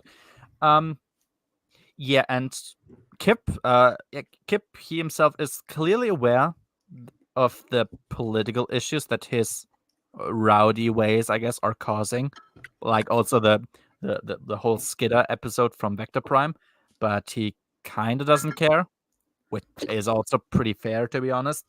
But Corrin does have a pretty clear issue with this. You know, he, by the way, Corrin, as we learn, he left Rogue Squadron. He became like a fully fledged Jedi, which is great. He embraced humility, which is also great. That's like the arguably one big Corrin fault, along with his sexual tastes, I guess.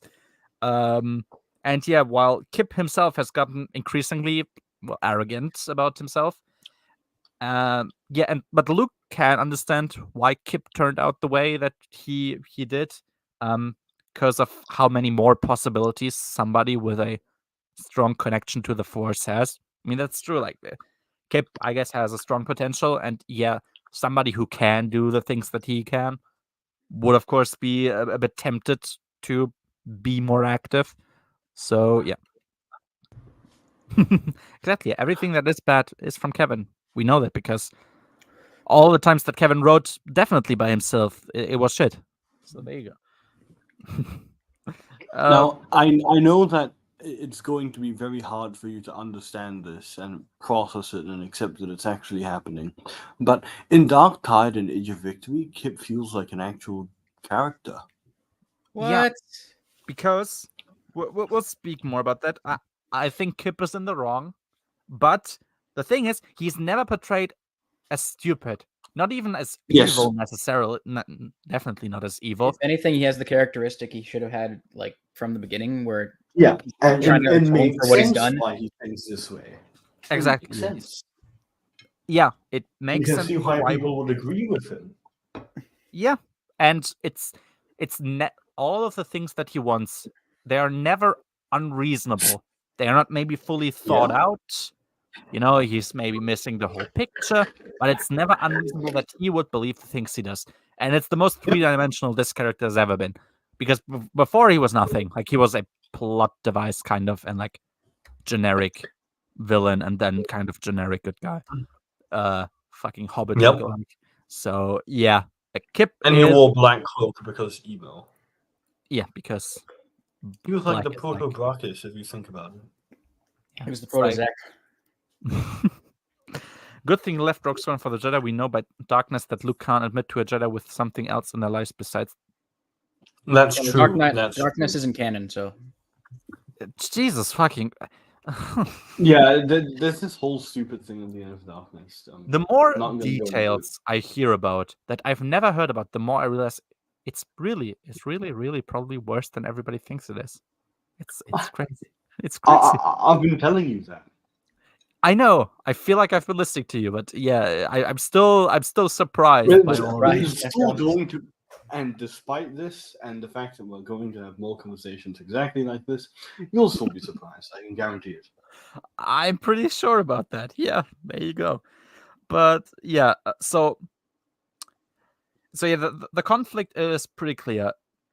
Everybody knows that no matter what the Order is gonna do, they will experience some pushback from the New Republic. Which, yeah, that's a fair assessment to make. That's exactly the signals that the New Republic is giving them.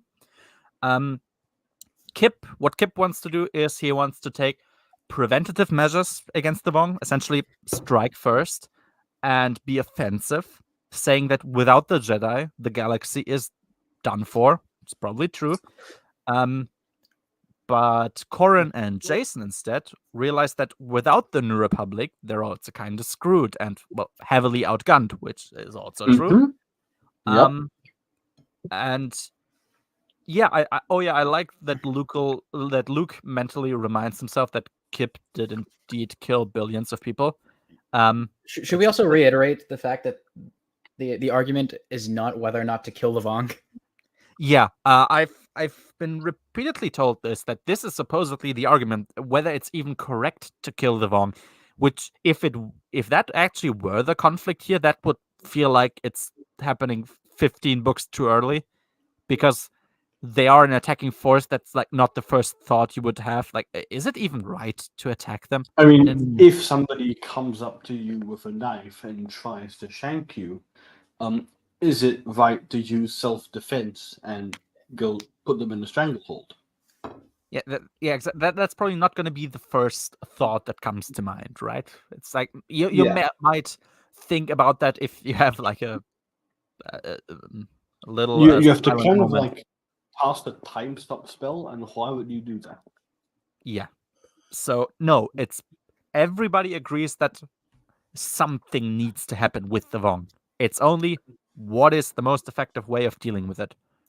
Corran, not Corran, Kip wants to be on the offensive. He wants to strike first. He wants to essentially send out an army of Jedi and try to kill all of them.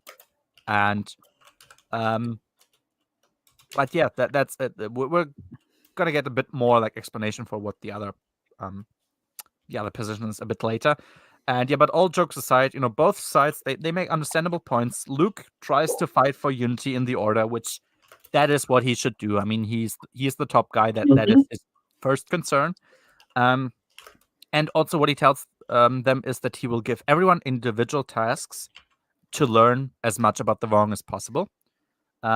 Which is, that's really the only the correct thing to do for him. Delegate tasks, send everybody out there, let them do things. That's, yeah. Dare I say, he's a leader. He's acting like a leader for, I think, the first time since, well, I don't know, Hand of Thrawn trilogy, something like that. He can be a leader. It's not that hard, actually. Pretty simple if you think about it. Dark Empire 2, I guess. Well, if you think kind of about weird. it, he acted like a leader when he handed over the academy to Sreen because he was just so depressed that he couldn't deal with anything. Yeah, I remember that. He met the Wampa from Empire Strikes Back. That was so fun. Kip watched Return No, of the King. I meant Black Fleet, Fleet. Black Fleet Crisis, Yeah. you mean? Yeah. Yeah. But he wasn't depressed. He was like really excited that he could meet his mom finally, or learn about her. No, but before he went and exiled himself to that tower place, or am I brain leaking and confusing? Oh, yeah. I thought that he left and like gave everything to Sreen and then went. You're correct. Yeah, he gave everything. Yeah, he retreated to this weird tower thing, and that's where. And we all know that the real reason is because he was depressed about. What a great book series that is. Yeah, fantastic. That was really worth it. I feel like I have read something of value. Just please, if you're ever going to read Black Fleet, anyone, just read the Lando stuff. Exactly. It's in some books you can even like it even says on the top who's the POV. So if you read those books, only read where Lando is, and then if you go through the chapters, just look. Does it mention Lando? If not, skip to the next one, and so on. Like that's fine. And it really is very easy in the second book. Yeah, the second one's because great. It's all it's like the human best. silence. In a way, it's the best for part of the the Lando book. part is the best. For the Lando part, the second book is the best. Mhm. For everything else, the second book is the most painful because you don't even get the Lando part. Nothing until happens. the mission. Yeah, Yeah. the second book to me is pretty obviously the worst one because it has the biggest part of Luke and Arcana, and that's by far the worst part. Or maybe not. It tries to compete with Leia and the Yavithans, but yeah. Stuff. The conclusion is, please, if you ever feel like reading the Black Fleet Crisis, maybe think about it again. Yeah. Chapter It's 4. like saying I want to read Planet of Twilight. It's kind of a. Then you're you need to probably rethink beyond. your life if you really want to do this. Then you're probably beyond saving anyway. And yeah, maybe. true. Yeah, the thing is, true. yeah, the thing is, Aragorn is like a cool character, so you know. Yeah. he You, was you consistent. cannot make that comparison. Please don't. But yeah, chapter 4. Elegos and Leia, they briefly go to the solo home essentially before going on their own journey, and that is when they meet a very disheveled Han. So yeah, Han is of course pretty fucked up. Han knows about the Memni. So the Memni are, if you remember, the very strong memories of the Kamasi that essentially like sticks to them for the rest of their lives. And he hopes that Elegos has some kind of way of making people forget memories. Elegos, of course, tells him that he has not, and he tries to convince Han that he didn't fail Chewie, and that Chewie doesn't hate him, of course, but that through Chewie saving Anakin and Anakin therefore saving Han too, Chewie actually saved Han again, like right at the end, and that he would denigrate his legacy by now thinking the opposite. When Elegos says that, Han gets pretty mad. He's clearly depressed and bitter. He encourages Leia still, like, because she kind of seems to offer like, maybe she should stay. He encourages her to like still go out and quote save the galaxy again. Because yeah, that's what she always does. While he couldn't even save one person, and then he goes out to essentially find the bars with. I think he said the bars with the most incidents. I guess he's looking for both alcohol and also a fight that he can just participate in. And he's kind of in a self-destructive spiral. Yep. Leia does care Makes for him, of sense. course. Yeah, obviously makes sense for him. She does care for him, Leia, but sees that he can and will have to take care of this for himself, which is also good. Like, not only does she think that it's something that he has to do, but also she knows that it's something that he is capable of doing, which is good. And she also has like a few trillion people to take care of because Borsk is a clown. Kinda, I guess, yeah. But nevertheless, she tells 3PO to call one of the retired rogues. So now we hear that rogues have retired, like Wedge, Wes Jansen, or Hobby Clivian, to keep an eye on him, which is also Which is a good and sensible idea. Yeah, like you don't want him to walk around because it's kind of a big deal. Yeah, and if you want to come up with a list of people who know how to handle a drunken Han, top of that list are the rogues. Yeah, and same with dealing with. I would have said that's also kind of the rogues. I think there's an argument that could be made that he should have put in some of the Wraith names there too. But the Wraiths aren't retired. That's true. The only retired Wraith is now an active Jedi Knight wandering around the galaxy training a Sith. There you go, I guess, yeah. And maybe he knew that Alston was gonna do something with them, and was like, I guess I'll let them be. I'm sure they I don't know. Yeah. I remember people deflecting TFA criticism by calling. Yeah. Han. The thing is, yeah. So how do we even compare these two? Han in the Disney trilogy, like nothing happened to him prior to him being. He just decided to be a deadbeat because, well, yeah, like they didn't Because talk. Luke fucked up apparently. Yeah, like the reason why he even becomes a deadbeat is stupid because the fuck up by Luke is stupid. Then Han and Leia just decide to get divorced because, so that was stupid. And I mean also like at the time, I don't know how old Kylo Ren was when he turned away, but he was like basically an adult at this point. You can't call somebody a deadbeat dad who has raised his son into adulthood, and his adult son then does stupid things because stupid things happened previously. Like I wouldn't even necessarily call him a deadbeat in that, but yeah, like calling him a deadbeat here. I mean, I wouldn't go that far. yeah, I mean, He's just really depressed at this point, which Yeah. Yeah, completely he lost makes his sense. best friend, and he's still trying. Exactly. Yeah. It's not like he's making the conscious decision to now not become a father. And I mean, his youngest son Anakin I mean, is I think, if 15, so he also basically raised them at this point. We're not talking about the Bantam era because that's shit. Yeah, so if Leia died, Han wouldn't be in the exact same state. probably, yeah. Yeah, very likely. Yeah, we're pretending it's like how Jason here read it, where he didn't read the Bantam era and saw that they were terrible parents. That's Yeah, true. exactly. So, yeah, You gaslight hard enough, you know. exactly. The big difference between TFA and Dark Tide and Agents of Chaos is that one of those two things is good, and it's not TFA. So, yeah, baseball.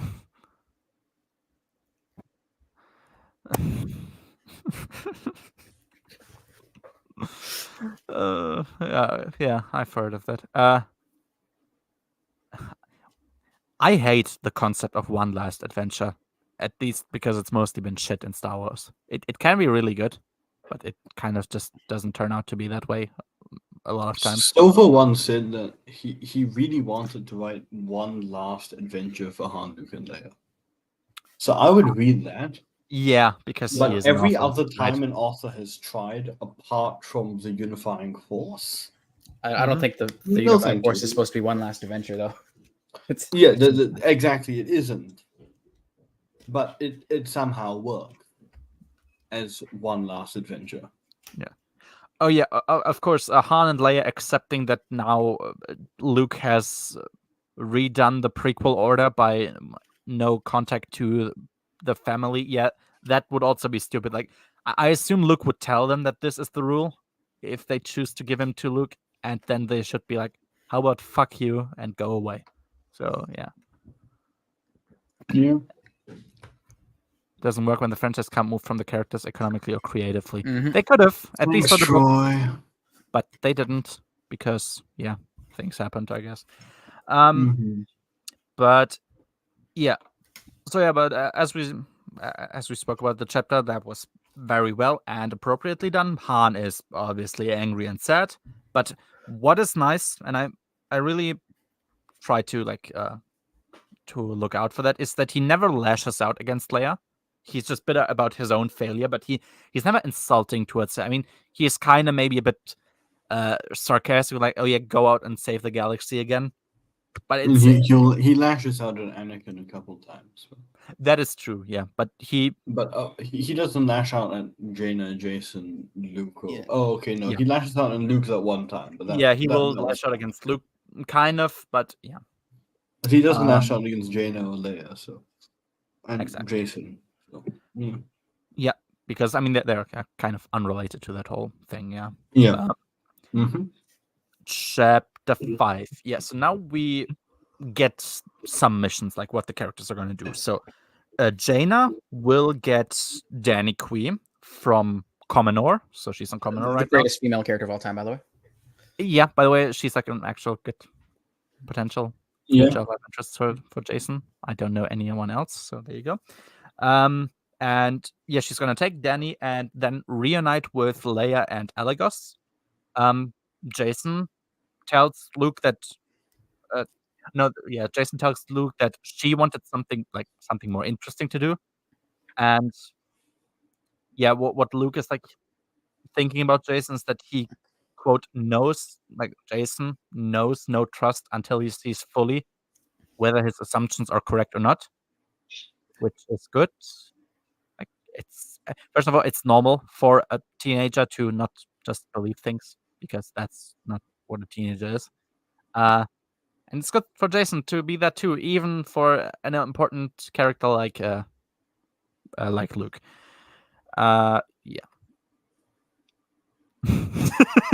We should have thrown him out in the airlock when he was born. Yep. Thrown him thrown his cradle out the window. I thought. Ah, of course. Yeah, it's so much more personal if it's the cradle, I guess. Yeah, Danny Queen. Yeah. Yep. So yeah, and Anakin will go with Mara to Dantooine.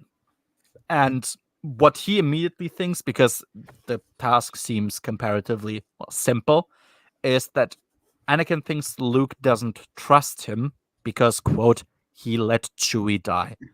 And Luke, immediately when he says that, he tries to cheer him up. He's saying to him that it was the Vong that killed Chewie, not Anakin. And that his dad, of course, he mentions that, isn't actually accusing Anakin, even though he kind of seemed to say, like, you let him die.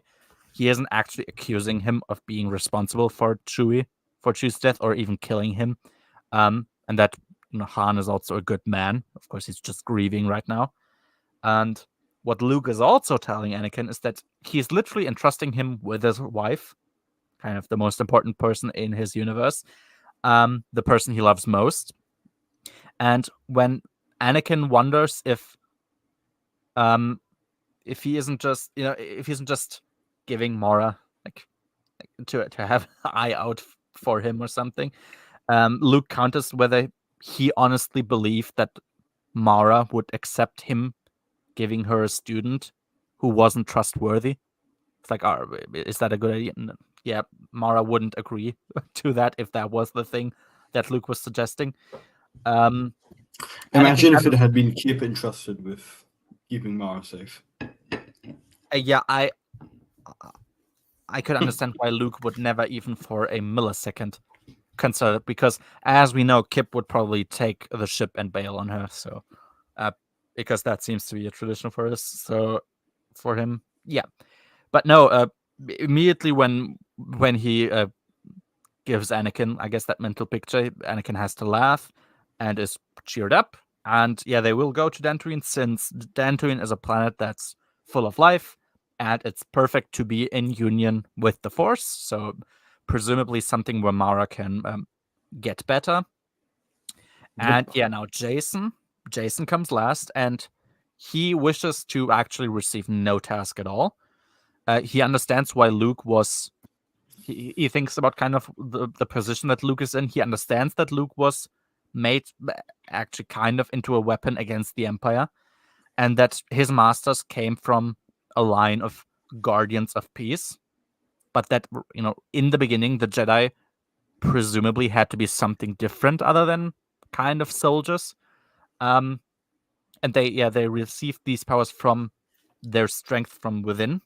And he has a desire to have something similar like this. And Luke almost immediately wanted to deny him or to decline his offer to just not do anything, saying that his feelings didn't matter. Which, I mean, yeah, I guess. Until he realized that by saying that, he kind of would sound like his Uncle Owen shortly, before he died in the movie, which was actually like an appropriate callback. It's like, yeah, just telling somebody this. It's like, yeah, I guess this would be the same. Like, it would literally be the same thing as Luke felt, back. If this was a movie, it would be a line of dialogue. Yeah, I think. Which so. actually is something that I feel throughout most of New Jedi Order. Mm-hmm. It feels right. So if you called Vector Prime and both Dark Tides one movie, perfect. Yeah, and considering you could see it play out. Considering how notoriously easy it is to kind of forget about Owen and Beru, especially if you read the books, it's nice that that the fact that he was brought up by them still has an effect on his thought process. Like, he still thinks about them. Yeah. First of all, that he thinks about them at all, which that is quite meaningful. And yeah, that being brought up by them instead of presumably like Anakin and Padme has left an impact on him and the way that he thinks about others. So it's pretty nice that And, that and he was. doesn't really think about them in Children of the Jedi when he's having that weird dream with Callister. Yeah, let's not speak about this. Exactly. But on that note, it's now midnight, and I need to get more sleep. Unfortunately, Do that. if feel free to go and I don't know, read some of my comments after you're done. Oh yeah. Whatever. All right. Yeah. Thanks for staying for this long, man, and have a good night. Thanks. See you See you around. next time. Maybe. Bye-bye. Bye. Maybe, hopefully, yeah. Right. So, yeah. But Luke tells him, he still believes Luke is able to have his inner reflections, but not without a task, because a part of Jedi philosophy is respect for all life, and leaving now would kind of be a disservice to that, because Jason wouldn't quite be in service of all life, more so of himself, which is also interesting. Jason then counters that they were always just forced to go along with the action, like that's just kind of what they were just thrown into a situation and had to deal with that. And Corin says that being out there, having success and also losses, as much as self-reflection, is a way of learning, and that true experiences can't just be substituted by like meditation. And Jason kind of understands, and his task is to accompany Luke to Balkadan to understand what the purpose of the Wong was there, while Corin is gonna go with Ganner, one of Kip's pretty brash followers, but he's very talented in the Force, and they together will go to Bimiel. Bimiel is an excavation point, like a planet, where xenoarchaeologists at some point like went missing, and the zone used to be declared so that the planet used to be declared a restricted zone by the Empire, for everybody. So we just know that something fishy happened on this planet at some point. So I of course assumed, well, it's gonna be somehow Vong related probably. And yeah, that was it. It's like, damn, it's like a whole chapter filled with character. I think the chapter was like 10 Character pages. moments. It's so good. Like characters doing things and speaking about their feelings and their philosophy, and all sides make sense, and you can see why the people would believe the things they do. It's crazy how that works, right? If you write like a human being. No, I think your mic's picking up a lot of. Okay. Yeah, exactly. Exactly. Where maybe talk and then it might level back out. Yeah, sorry about that. I just finished eating. So what did I miss? Where are you in the book? There we go. Okay, I fixed it. we finished chapter 5 now. So 5 yeah. So all out Jedi. of how many? 50? No, not 50. I think like 30-ish. Yeah. 26, I think. 30. Yeah, I think 36. Yeah. That's a shame, because I have to go finish decorating, my place now that I've renovated a bit. Nice. Nice. Very good. I will send pictures later, but I think it looks a lot better already with the new floor and stuff. That is great. That's very nice. Yeah, no, do that. I mean, be productive. I totally understand that. Yeah. Yeah. Thanks for staying I mean, for so long. Yeah, at least you guys now get to talk about a good Star Wars book series, so everybody wins. Finally, yeah. The good Star Wars book series. Exactly, the only one.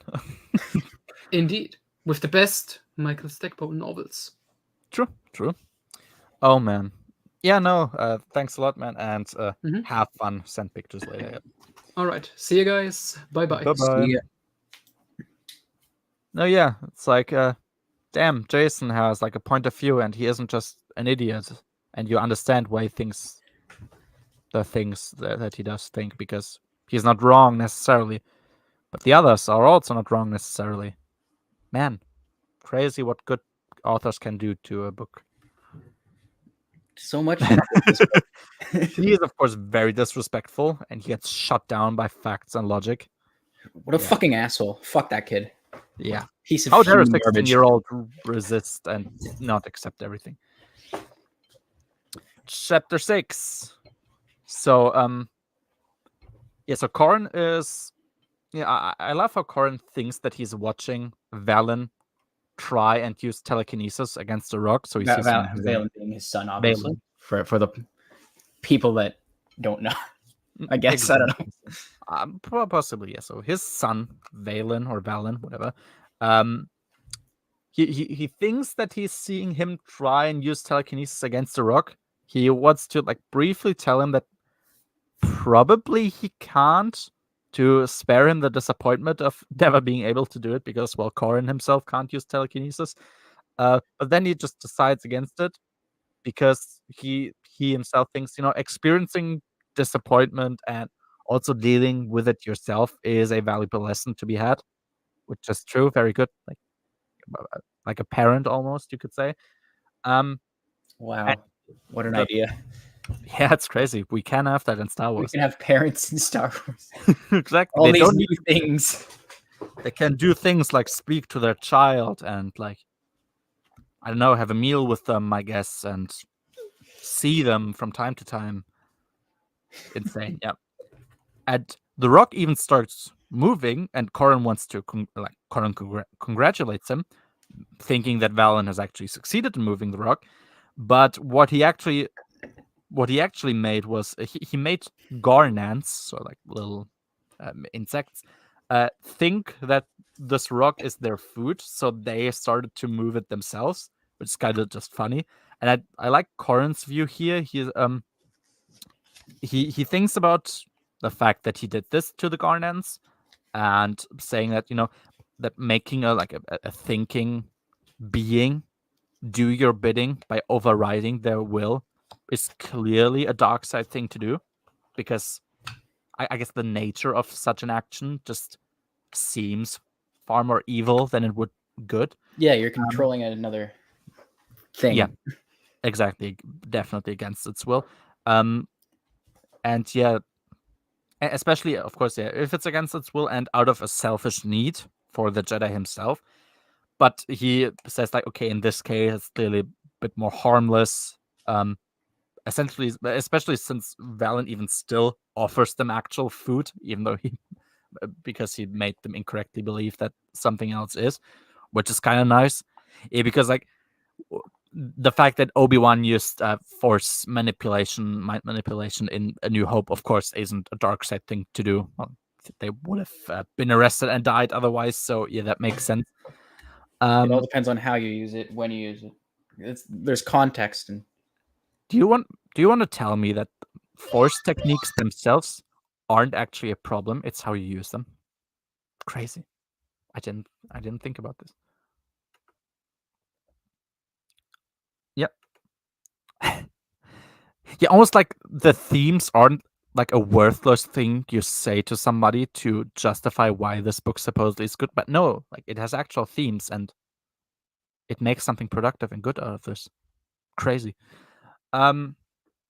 Yeah, so then Ganner appears.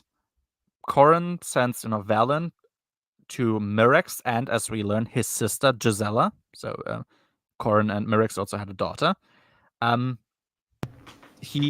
Ganner is telling Corrin that normally he would be in charge, but yeah, he kind of immediately says, like, I won't take orders from you, and he throws a rock like kind of after him to make that clear, like, hey, your authority means kind of nothing to me. Corrin doesn't pretend like their positions, so positions of Kip's side, are entirely unreasonable, but he counters they just he says, like, you just like to wear flashy clothes, you want to be very energetic. Yeah, well, he's also saying that they actually don't, because the view of Kip's side kind of is that Jedi, just by the virtue of being Jedi, deserve some level of respect that others don't. And Corrin is like, you don't actually deserve. They're basically the protectors proactively. Exactly. Yeah, like they're proactive protectors, and but they like to. They kind of really So, they like to be the Jedi, so Mhm. they also expect a general amount of respect, like more than other people would get as normal people. Corrin says that actually you kind of don't deserve respect because while you are Jedi, it wasn't actually you who brought order to the galaxy. The only Jedi who did that was Luke, which is a fair thing to say. Like, you haven't yet saved anything, so maybe, be a bit more humble. It's nice also that Corrin is the one to give a lesson in humility. And yeah, tells them, well, you have to earn respect. Gunnar talks about how Corrin, used his mental images to fight on Corcus, so from iJedi, to justify, like, he's saying that it justifies the philosophy, and like, because he also actively attacked people, and Corrin says that he just brought like lawless pirates who feared judgment. But yeah, he gave them the thought that some judgment had already caught up to him, and Kip and his guys meanwhile instead seem to always be on edge and judging everyone. So basically everyone's afraid of them in some way because they're unpredictable in a way, and it makes nobody feel safe because everybody always has to wonder with them if they're the next ones who are gonna be judged, because they kind of thinks like the fact that he did this to the pirates uh justifies that they are right in a way, and that Corrin did the same thing, which he actually didn't. There's like a pretty a small but distinct difference there, which is pretty nice. And yeah, Gunnar, he thinks they are doing what they're doing to stop people from the dark side. While Corrin, what Corrin sees in places like Corsac and all other security forces, um, he how can I say this? He tries to tell them, that trying to intimidate people, like that, if making people afraid is your first step, that's always kind of a way to the dark side. And yeah, Gunnar, of course, kind of doesn't see it that way. He thinks that, well, what they're doing is fighting the evil because, well, yeah, the Vong are kind of the bad guys. So it's this interesting thing which is going to be a lot. I assume, and mostly also in these early books where the Jedi are kind of unsure and a bit divided on how to deal with things, is that nobody's really wrong. All of them make sensible have sensible conclusions. So that's kind of crazy, right? How that works. No, But fuck you. Kip is right. We gotta kill the Vong, okay? exactly, That's what that guy on Reddit said. Exactly, because so far everybody but Kip thinks that the Vong shouldn't be killed, and he needs to educate everybody on that. Like, no, of course the Vong need to die, which is very, very clearly the argument. Yeah, it's the conflict here, definitely. But yeah, Corrin, he can at least respect him for realizing that the archaeologist mission that they've been sent to is about, well, more than just that. And then he's kind of amused to see that the Garnants that that Valen previously used are now thinking that Gunnar is their food. And they're like, I think they're even biting him. And yeah, Corrin tells him like it would be so annoying. Like it's very annoying to ignore the little things. that was kind of funny, I guess. Yeah. But yeah, the message here is clear. So Gunnar doesn't want Corrin to stand in his way. Corrin tells him, well, don't give me a reason to stand in your way, which that's a Corrin way to answer and makes sense. I also thought like maybe he should tell Luke that this guy has already announced that he's going to be insubordinate, but okay. I mean, Corrin is at this point an experienced Jedi. He might also just want to take care of it himself, so that makes sense. Exactly. It's just a sprinkle, okay? What's called a pro gamer move, okay? I'm just gonna take the Sun Crusher. That is still out there in the galaxy, as we know. It is. We don't actually know what happened to it, so. Yeah. So we should probably take that. Chapter 7. So Luke goes to Mara, just asking her how she is. Yeah, she then answers him like, "You're the Jedi Master. You tell me," which is, I guess, interesting. And yeah, he tries to feel her in the Force, and he feels how the Force itself is constantly repairing the damage of her illness, which was worsened when she was distracted by the Vong and the fighting that she had in Vector Prime. And yeah, he just, I guess, thinks about her a bit. He appreciates how she's the most alive person he's known, the most lively person, especially considering the Emperor tried to break her and she still managed to come out on top, which was a nice moment. Like, these characters can actually interact in a nice way. That's cool. And yeah, Luke is just being very doting on Mara, and he's trying to make her feel comfortable and not like she should rush her healing, which she appreciates. And yeah, Luke wonders whether Mara might not want Anakin to accompany her, while she tells him that he can take Anakin with him if he's needed somewhere else. So both kind of try to work towards the other one. Yeah, then Luke, once again, he says that he isn't trying to offload his problems onto Mara. She immediately rejects the notion and tells him that, the moment what was the moment we married, your problems became mine. Damn, they are married. That's a nice scene. They care about each other, and Like, they're they're married. and it has an influence on their relationship, almost like it means something crazy. Nice. Yeah, but Luke is, however, he's worried to send her to Dantooine, specifically because it's far outside in the Outer Rim, so it could be a possible next target for the Vong. Mara tells him that it'll give him a good reason to also scout out so far into the galaxy, which makes sense, and they understand like that the way the inversion worked so far, is with very like relatively little use of classic military tactics. Like this invasion just was pretty unconventional so far. So they need to do that kind of, and it's so they need to go out and scout out and find out more about the Vong.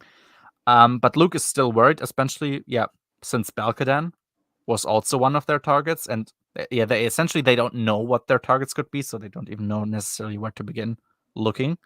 But yeah, Mara says that that means you need to look out even more, and considering Dantooine is so far out there, it would also mean that he's still pretty close to her, because all of that is pretty close to each other, which kind of makes sense. I mean, I kind of agree with Luke here, and thought maybe she should go to a place like, I don't know, Chandrila or something, more towards the core, away from the Vong. But you want a vacation on Chandrila, really? It looks kind of neat, I guess. I don't know. Yeah, that's where Mon Mothma's from. That's true. You don't want to get Mothma cooties, Any place where Mon Mothma is from can't necessarily be good. I mean, that is true, to be fair. But yeah, no, you know what, fair. But yeah, but as I said, it is the good thing about Dantooine is that he is pretty close to us. So if something happens, he can be present pretty quickly. So that's good. Yeah, pretty close. You can just hyperspace over. I guess like an hour or so. I guess so. Yeah, like a modern car drive in our world. Like, just quickly go over there, and she is on a planet that seems like, for just general war purposes, pretty uninteresting.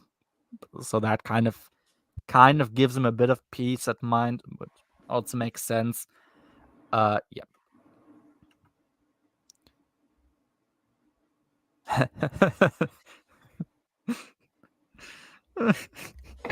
That's not fair. He was asleep. As we know, Luke will develop a dangerous narcolepsy later on in his life, as it happens with, I don't know, people in their late 40s, I guess. So there you go. And Luke tells her how she knows him far better than he knows himself, which is nice. And she says that, quote, not as good as I'll know you when we're old and gray. Man, It's so Mara, unfair. it's so unfair. It's really unfair. Mara Jade doesn't deserve this, really. She doesn't. But yeah, both of them express sorrow about, well, separating now, but they are happy that they're about, they are happy about getting to reunite at some later point, with Mara pointing out that she realized this would happen if before they married. So she was always prepared for that, and she doesn't feel bad about it now. It's like, thank you. Was all of this so hard? It can't be, right? It's like all of these ideas seem like intuitive to a person. You maybe just wouldn't have the skill to write it as well. Obviously, you wouldn't have as a normal person, the skill to write it as well as Stackpole does. But these ideas don't seem so far fetched to me. Like, hey, if they're married, like, or even if they're not, but like, can we get these characters to like interact like they're actual human beings? No. No, yeah, you're right. I mean, that would be too hard for some authors. They got to be really, really stoic, or like that's it. Unhinged. That's the only Like, option. either stoic or literally unhinged and insane. There's no in between. Yeah. Chapter 8. It's the first time that we see Gavin use his essentially he developed a new kind of fire, like a new interval, where his turrets. So what he does here, he uses his new kind of turret fire modification against pirates, and he wants to use that against the skips. The way the turrets fire now is like in very short intervals, so they can force a lot of energy out of the skips, so the Dovin basalts, just for like essentially deflecting these, or like absorbing these small mini shots into these mini black holes. I guess they weren't. I'm not sure if they were named Dovin basalts yet, but yeah, it's Dovin basalts. They're gonna run out of energy for absorbing very, very weak shots, and it's gonna make eventually attacking the actual skips easier, which is cool. Like, hey, it's so great. Like, new technology, we understand what it's about, and then like smart characters are trying to sit down and think about like how do we do things logically from now. It's like, oh, I have an idea, and then that idea makes sense. It feels like this is a book that I'm actually reading, and like written by another human being. Yeah, and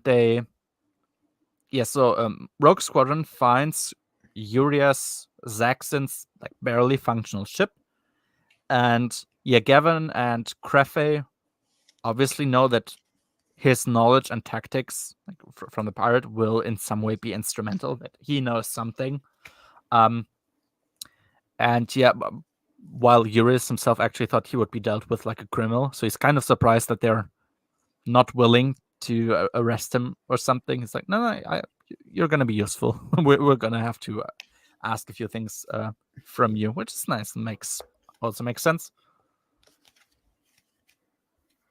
It's because these characters aren't that complex. They're not hard to write. Essentially, they're just really bad writers.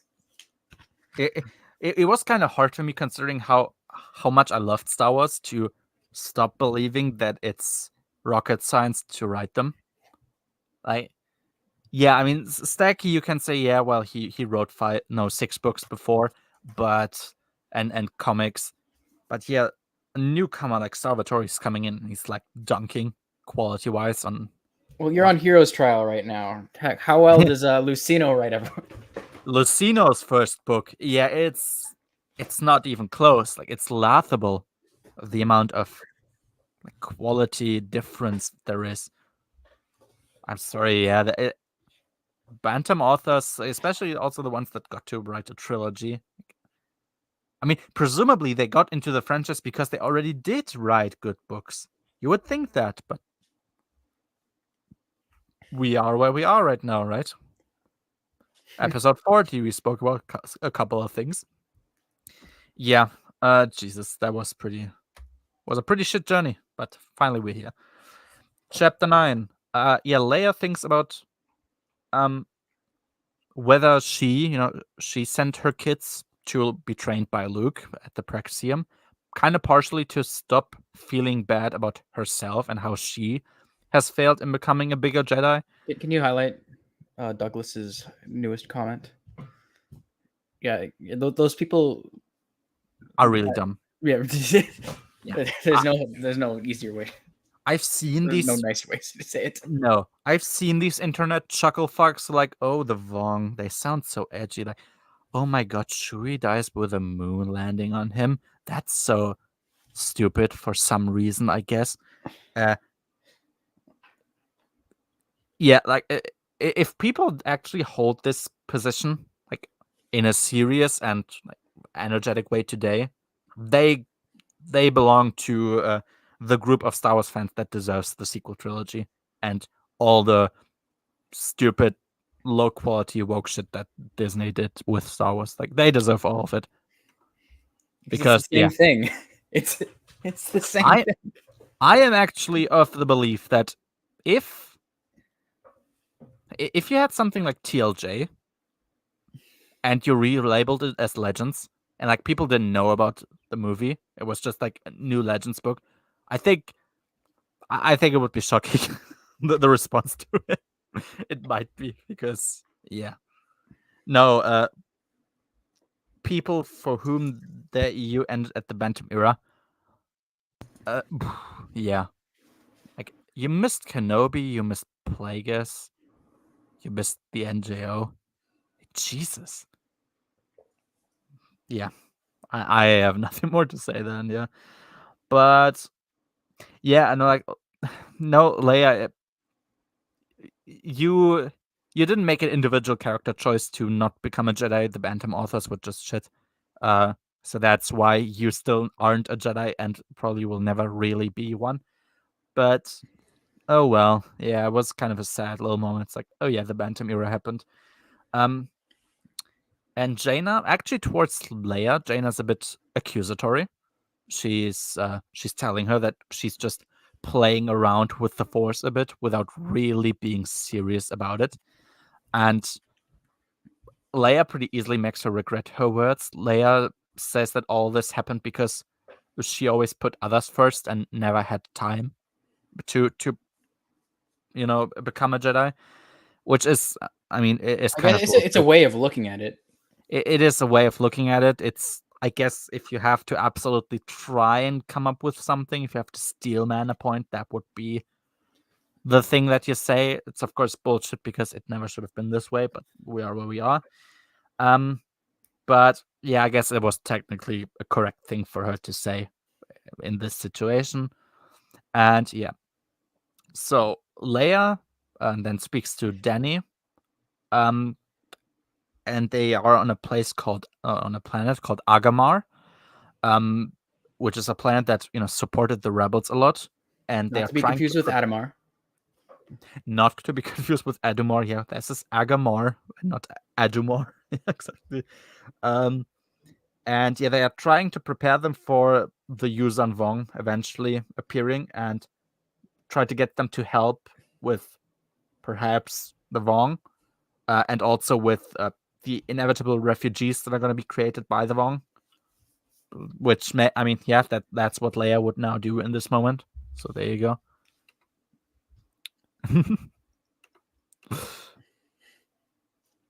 You will never be a Jedi. Don't worry. I guess that you will never be a Jedi. I don't know if this is an actual quote. I don't even want to know. Chapter 10. Yeah, so Genna and Corrin, they're on their way, and as Corrin puts it, they are kind of growing in their camaraderie as their journey goes on, which is nice. But they're still not really on the same page. Genna is what you would expect, considering he follows Kip, a pretty petty bitch. He is. There's this moment where he is being petty, where he's making like a shield around himself from the Force, so that sand that flies onto them doesn't fly on him, but he doesn't extend that shield to Corrin, so Corrin gets all the sand and he doesn't. Which I think that's peak pettiness. And it's just to prove a point, like, I can use telekinesis, why don't you? Basically. It's kind of funny, but It's hilarious. I love that scene. it is hilarious, yeah. It paints a definitive picture on where they are right now. But exactly, yeah. And that is just the kind of behavior that you would expect from a follower of Kip. So there you go. And yeah, they are on Bimiel. They start to investigate a bit until they encounter slash rats. So slash rats are dangerous and quick little predators, which are swimming through the sand. So because Bimiel is now a pretty dry planet and it's full of sand dunes, so they swim around there and hop through the sand. They're like They sand piranhas. I'm sorry, what? They're like sand piranhas. They're like sand piranhas, yeah. Which is interesting. We have piranha beetles. Remember them? Whoa. Damn. Maybe we can have Abel Japania write like an article about how they have a common ancestor. And there was like a short story maybe where one species brought to the other planet, and that's how they are on two different planets. Wouldn't that be cool? No. Exactly. And they managed to fight them off relatively well. And then they get found by a group of people and also an older woman who seem to be not too fond of the Jedi. That's just the vibe that we get here. And even Corrin, which is funny, who briefly was reminded of Booster when he saw how strict this old woman controlled her people. But then he thought like he would get along as well with her as he does with Booster. But yeah, everybody who's seen Corrin and Booster in Tech knows that that means that we're off to a pretty rough start, which is kind of funny. I might have said the word dune. There are dunes in this book, Jason. So maybe there's a connection. Maybe there's not. Chapter 11. Yeah. So we have what I thought at least to be like pretty nice preparation for some future conflict.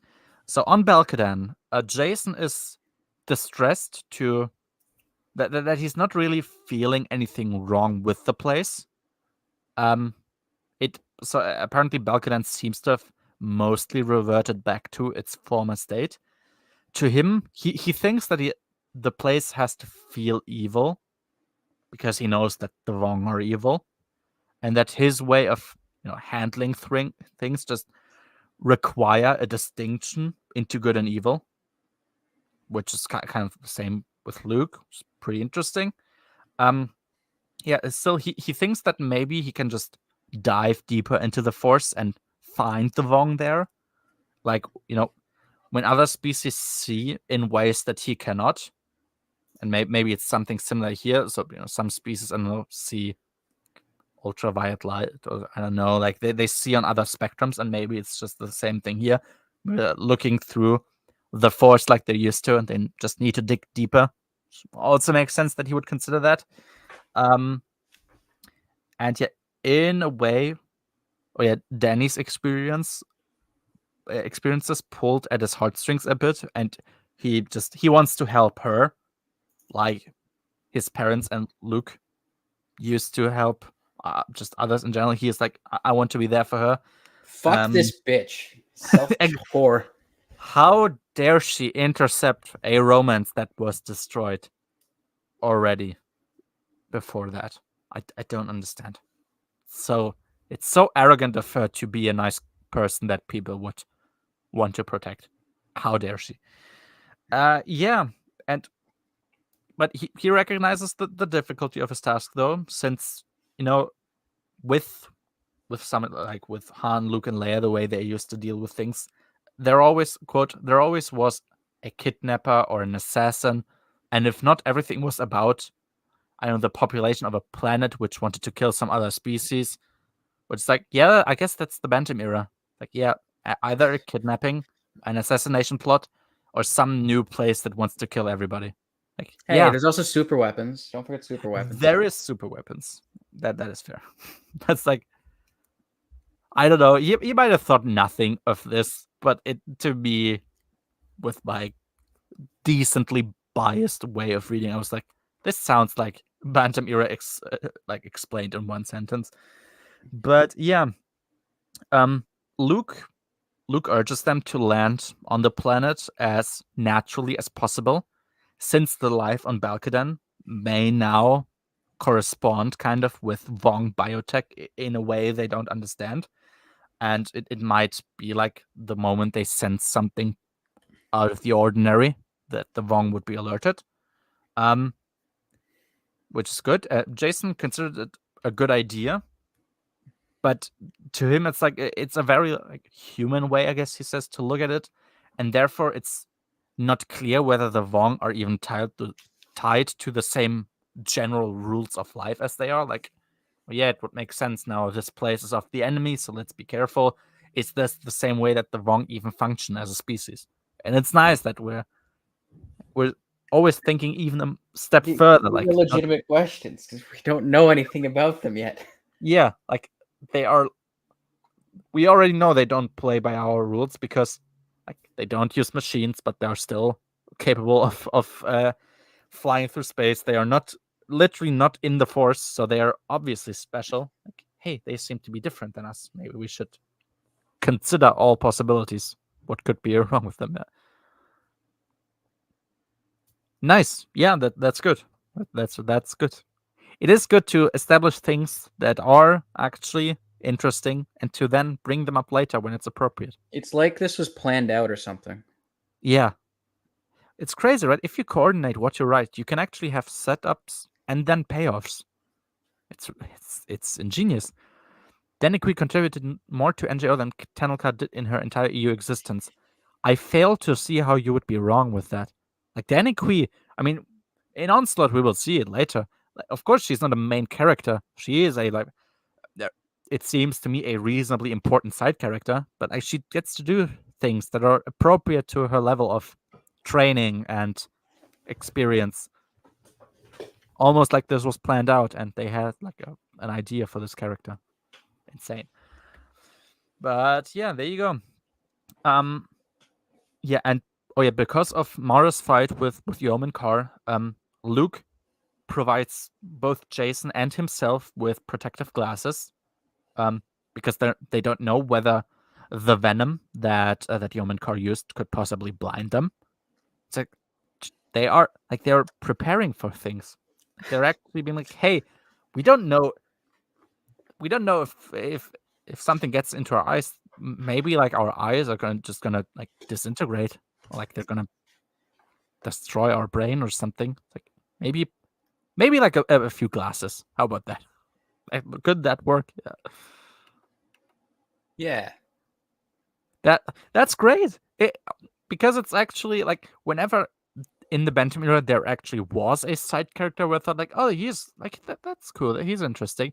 He was like disappearing immediately afterwards because, yeah, I mean, yeah, like let's say Eligos. I mean, okay, iJedi was written after a lot of books, which maybe points out that you should write things in order and not back and forth. But whatever. It's like there's a cool side character, and then you get to see nothing of him because, well, new author, right? Oh well. But yeah. Exactly. And yeah, everything on Balkadan, including the X-Scale station, has essentially been covered in like grass and tendrils, which have been continually growing. And in front of the X-Scale station, they find a headless R5 unit with a human skull in place of its head, essentially, to, well, act as a warning. Yeah, exactly. And what they do realize is that they do feel something in the Force on this place, some weak life forms, essentially. They know something is on there, they just don't know what yet. Chapter 12. Before you do that, I Yeah. am actually also going to have to drop because Oh, no. I'm gonna go be a good family member and play some golf with my brother and my dad. So That is understandable, of course. Okay, then I'm gonna try and speedrun this thing to not just be alone here for hours. But yeah, thanks. Tuck's online. You can ask him. He might join. Who? Sorry. Tuck West. Oh, check. I guess if he wants to, I don't know, but he doesn't see him online, right? So No, I mean like he's on Discord. yeah, I guess, but I'll see maybe. But in any case, thanks for staying. Sorry. Go. And- This is a good book. It's great. I love it. It is good. Yeah, read the series and find out. I don't know why you're watching this if you haven't read NJO, but okay. We had to run this here, so he was there. Yeah. But yeah, I will try to pump up the pace of it. Thanks. Bye bye. What is my handicap? I don't know what you mean. What is your handicap? He's a family man. I guess that's his handicap. Because he doesn't. I don't know. That's all I know. Talking about in golf or Maybe I don't know. Maybe only. yeah. Okay, in golf.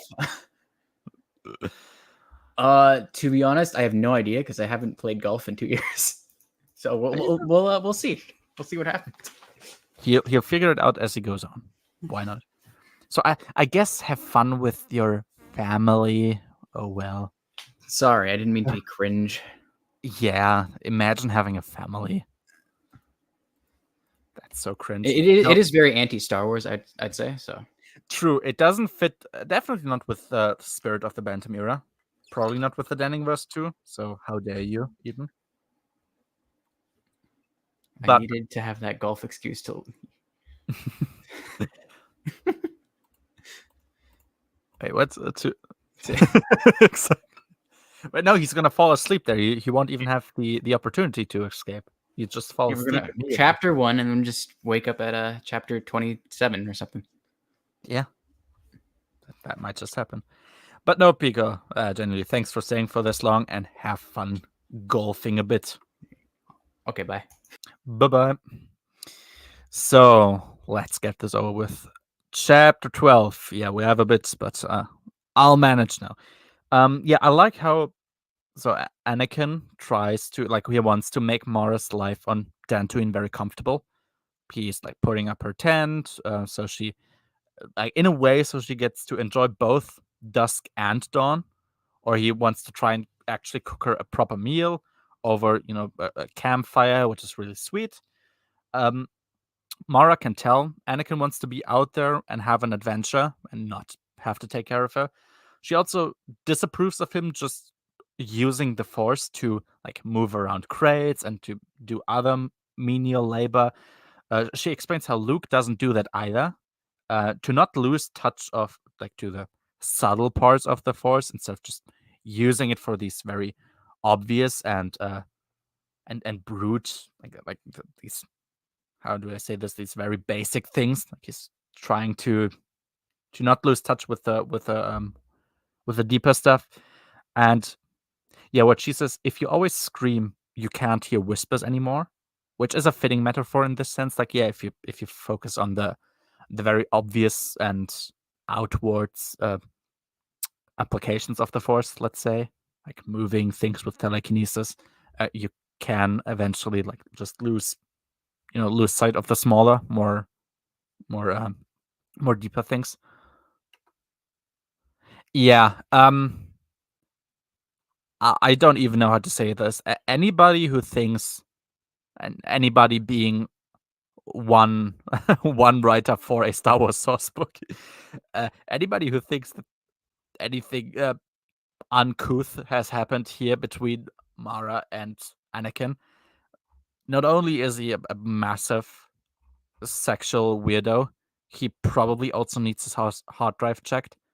Legitimately, if you think anything happens here and this has also caused Ben to be conceived, you probably need your hard drive checked like yesterday, probably, if you honestly believe that, because yeah, I'm not even gonna entertain that with any shred of an actual thought, oh yeah, this could be the case. No. Well, Anakin is often reduced to the action hero. I feel his soft antenna side is often ignored. It is. His relationship to Han is very the way he encounters Han is very soft antenna, and yeah, that he tries to give Mara this very comfortable life and actually provide provide comfort for her. It's not the classic hero archetype, and I see how it would be easy to try and put Anakin into the soft hero, like into just the basic hero archetype, but he is not. Slightly below average EU fan. Yeah, I don't think there's actually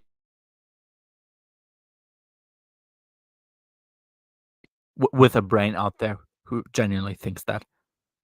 It's just one co-author, I think, of some Star Wars source book. So yeah, there you go. And yeah, Mara tells him that it's one thing to know how to do something, and something else to know when to do it.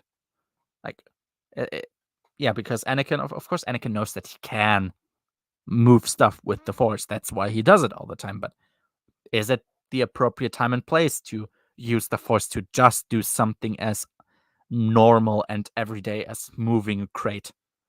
Probably isn't.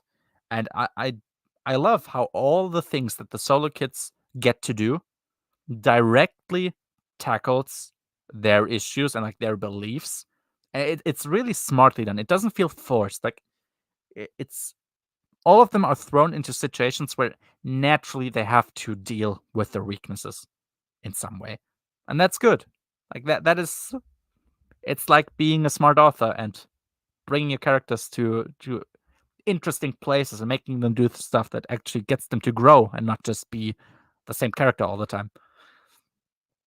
Maybe we should try it.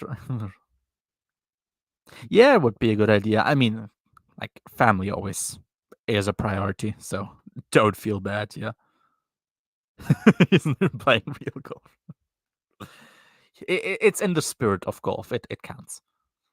It's not just the Solus Corn and Ganna too. Yep. Yeah.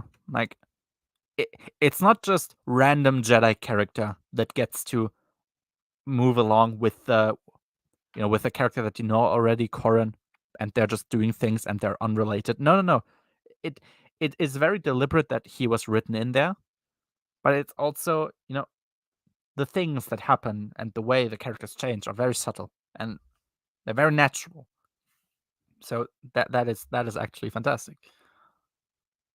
There you go. Yeah, and she tells him that he's too focused on the Force and never really relied on his own possibilities, like she had with her own training, where she was very physically oriented in her style of training. Meaning that he never knows his own and other non-Force users' limits, because he just doesn't know how you even push your limits without the Force. And that's why Kip and his followers also seem so stiff and cold, because they just force their solutions of the Force, like that involves the Force, on others, which is also a very nice and logical way of looking at it. She demonstrates her point with the Tanap task, which was part of both their training. So there's a flood that threatened to wipe out a village, and what Anakin did was he used the Force to stop the flood, but he only stopped the flood once. Like the people still live there. Mara instead also tries to study like the history. She didn't just solve the most pressing task, which is there's a flood going on and people are going to die. No, she realized that there's more, that there's like a bigger problem beyond that. And then she realized, oh, the town that these people build, it's in a very unfavorable position that would always cause problems to them. And they even knew that beforehand. And what she did was evacuate the place. And she said it that way, she helped them help themselves. And Anakin wonders whether you aren't supposed to use the Force whenever you can. And she says that these people who chose to live there are intelligent life, and they need to accept responsibility for their choices. And thinking that you know better than them and how to deal with their life just puts you in the center in a selfish way. And as we know, selfishness is a way to the dark side. And meanwhile, she says opposite to that. Of course, saving innocent people, from a drunk guy with a blaster is good. The drunk guy, of course, would still be responsible for his own choices, but that's different. The people in this village, they knew that where they built their village in. They are aware of that. Mara provides them the tools to save themselves, and it's upon them to accept those or to not do it. And the consequences are on them. And it's really, really great stuff. It was only, once again, it was only very, very few pages. It might have been like 10 pages. But there's so much content. If I think about other books, like sometimes I only wrote one sentence or even one word because like there was literally nothing more to say about it. There's like it's so rich with characters. Like Mara gets to do something again. It was so fantastic because it's satisfying. It's human beings thinking about things that you might have not necessarily thought about. And you understand both of them. Anakin, once again, he thinks like, well, these people are about to drown. Shouldn't I help them? Mara's like, well, yeah, maybe. Maybe you should also just give them the opportunity to do it themselves because they kind of knew the risk that they were getting in when they built their village here. It's really, really great. Stacky auditioning for a Star Wars RPG. He could, I wouldn't mind. Chapter 13. Yes, so the woman that Corin and Ganna meet, her name is Anki Pace, and she leads the excavation there, is angry at the Jedi because apparently some of their findings were stolen, with the guard not remembering anything about it or even the training of herself. Which is kind of like what Kip did back in the day to Kwisatz and whatnot. So they just kind of know, okay, I guess this happened, but they don't know who it was. And yeah, one of the guys in the group even had parents on Karida, so he's clearly not impressed by the Jedi. Which is interesting because I wonder why he wouldn't be impressed, because Kip only killed Imperials, so he killed only bad guys. I don't know why he would feel this way. But yeah, what they are doing, we kind of learn how the place where they stay functions. They are using the smell that the slash rats release when they die. Essentially, that smell caused like a reaction within other slash rats to stay away, to escape, because they assume there's danger there if one of their own has died. And they utilize that to save their own little camp, which is of course smart. And yeah, as Corin tells them about the danger of some non-human attackers probably reaching this place, Pace shows him their scan of a reconstructed corpse of some of them that were apparently killed at least 2 slash rats before dying themselves. So the Vong, like it was some Vong, as we find out. And yeah, that Vong was killed by slash rats. And yeah, Corin confirms there was a Vong, so they just learn, okay, here there was a Vong here a long time ago, actually. And yep, all of that was pretty nice too. When character is character.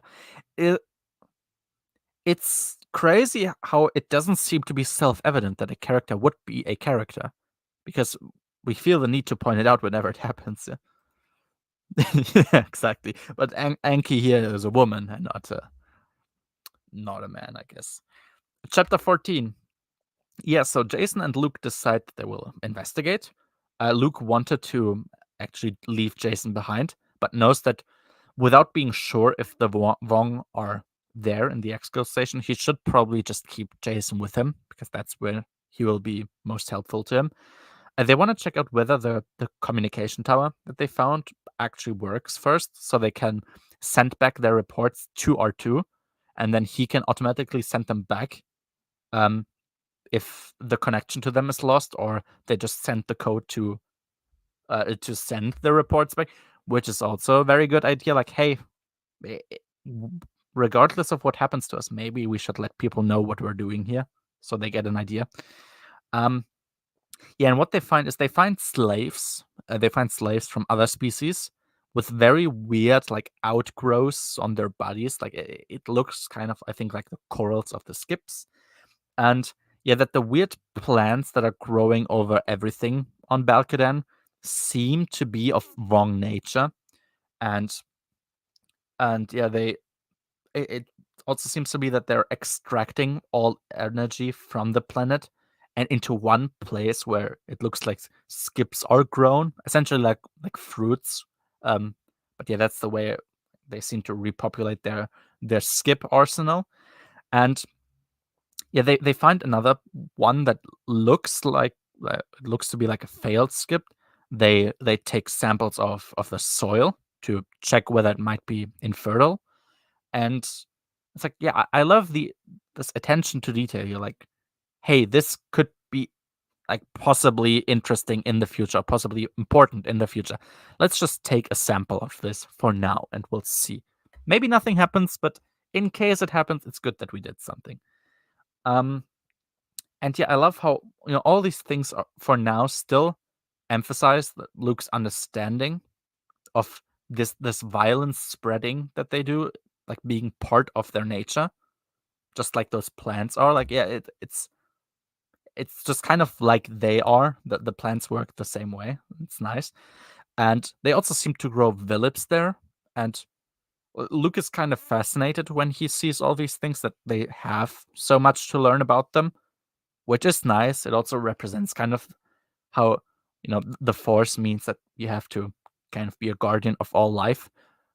Luke is like, well, it is new life. We don't know what it even is yet, and he's just kind of fascinated to learn more about them in one way or the other. And then we see a Vong, and this Vong seems far more brutal than the Praetorite Vong have been, and he's killing a struggling slave, and Jason wants to save those slaves. He even accuses Luke of not wanting to jeopardize the saving of Mara by not trying to. It's like, oh yeah, you just want to be sure that you could at any point go to Mara instead. And Luke believes that they can't do anything about this now, because they don't even know whether the people there subjected themselves to this treatment willingly. They might have decided to be like that, which is also interesting. Like, you wouldn't necessarily think about that first. But yeah, it just looks like slaves doing this against their will. But he's like, you don't know. Maybe they chose this. You don't know. And he tells him that while he is well trained and talented, so Jason being well trained and talented, he is still only 16, and he only has the experience of a 16-year-old. He adds that it doesn't mean that experience makes those decisions easier. You just know that they're necessary sometimes, which is true. And furthermore, he says that sometimes there are just no simple and elegant solutions, and the Vong are clearly one of them. And so, once again, perfect. Like, all of this was excellent. Both, as I said, both Anakin and Jason, neither of them are wrong in believing what they believe, necessarily.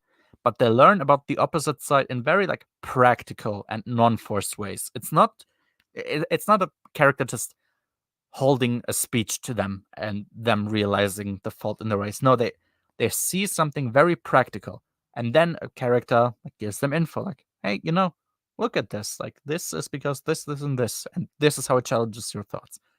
That it's really fun to read because it all makes sense, and it makes fun to read things if they make sense.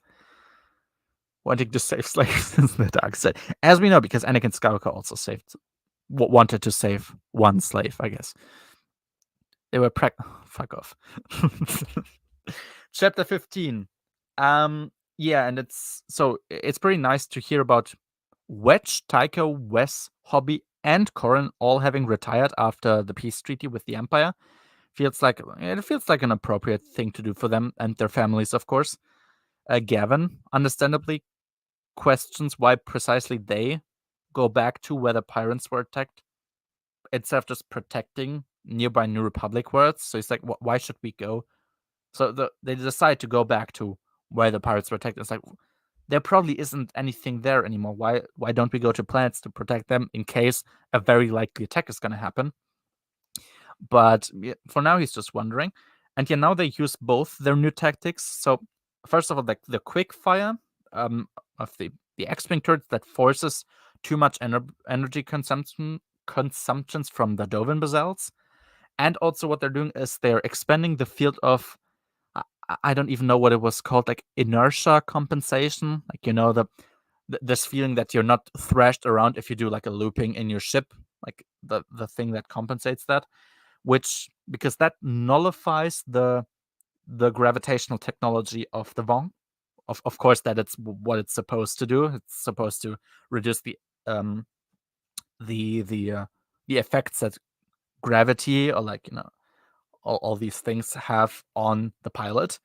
But of course, that can cause the ship to get destroyed by the massively increased energy output. So they need to be careful. It's like, once again, cool. We have a new tactic, which makes sense, but also has very serious and believable drawbacks that makes it a high risk, high reward thing to use them. And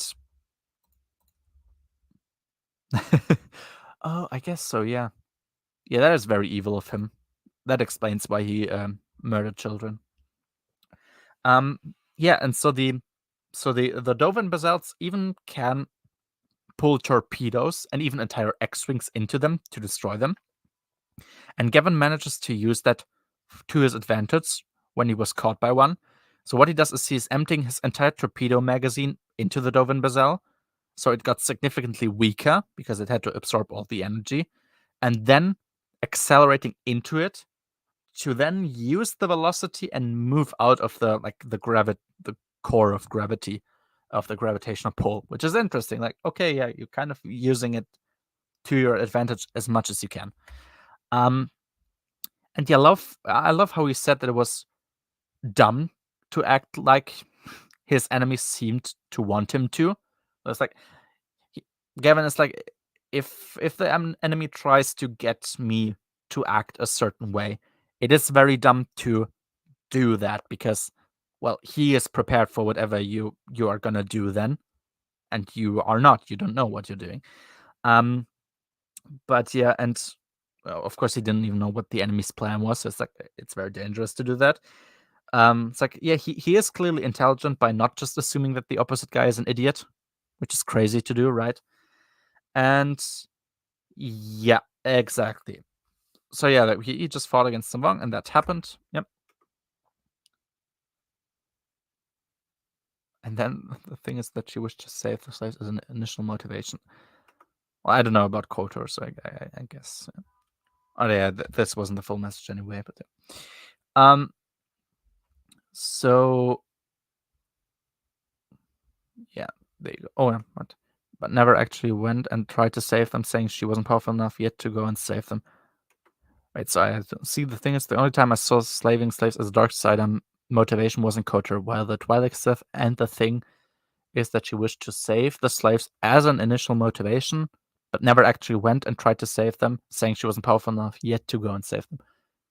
Yeah, and even that is like, well, if you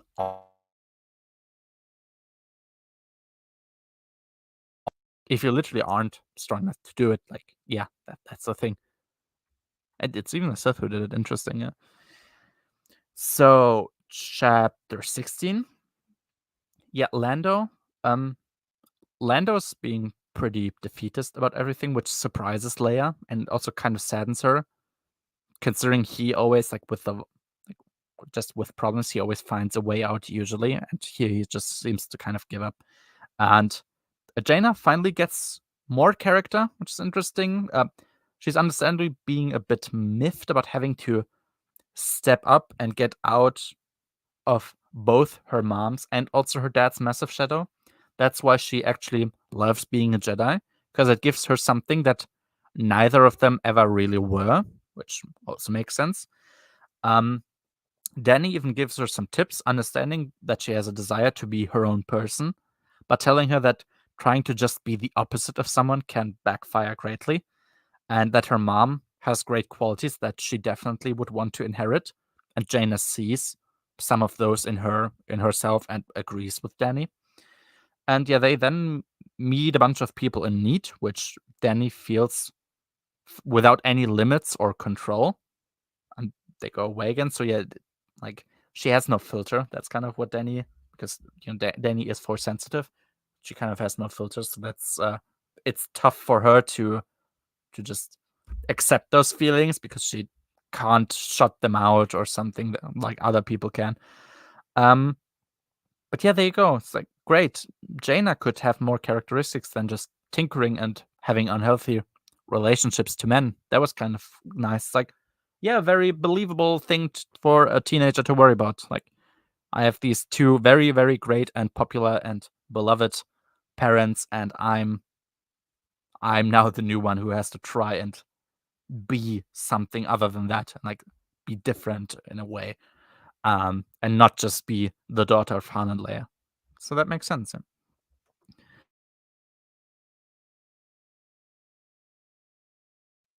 Jason actually went after the slave while Anakin and that while like kept making excuses of not being powerful enough. That's kind of true, I guess. Yeah, like he tried and he saw the consequences of trying, which was also nice. Chapter. Yeah, the thing is, like bad guys, like literal bad guys. And we have Coral, we have Zack, and yeah, there's gotta be a character who's not that. At least not in the way that the others were. He's like a good character, actually. Yeah, chapter 17.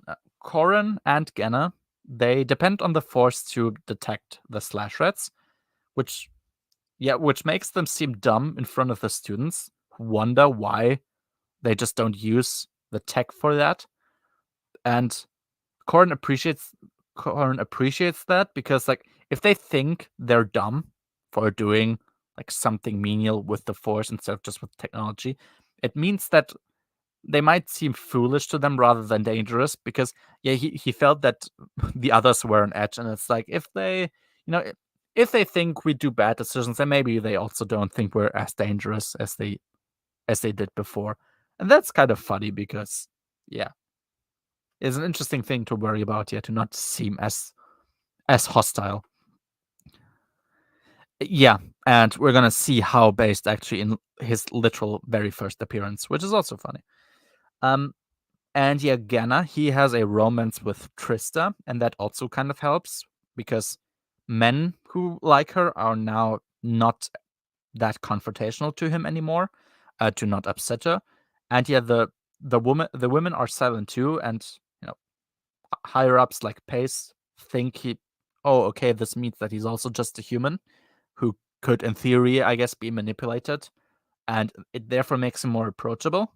So it's like, yeah, everybody just kind of either accepts it or realizes, okay, yeah, I guess he's just another normal guy, relatively, which is nice.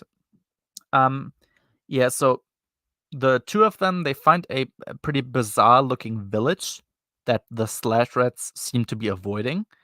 And even as they're digging through the sand, they're avoiding it. So they want to take a sample of the soil. Once again, good decision. Yeah, and that's when they indeed see Tu Vong beating up a pretty angry slave. Genna is getting riled up at seeing that happen, and he's about to attack. And then Corran uses his Force ability, like his ability to project pictures onto people, to project the smell of the odor that that the slash rats let out when they decay, to immediately get Genna to throw up and to not be able to attack anymore, which was pretty hilarious. Like he was also, of course, pretty pissed about that, but it was good because Corran's also like, let's not rush into things. We don't know what's happening here. And yeah, the slave ultimately gets killed, and Genna accuses Corran of letting him die.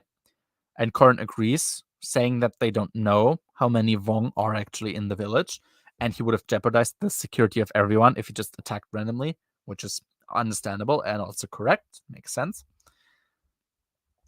Chapter 18.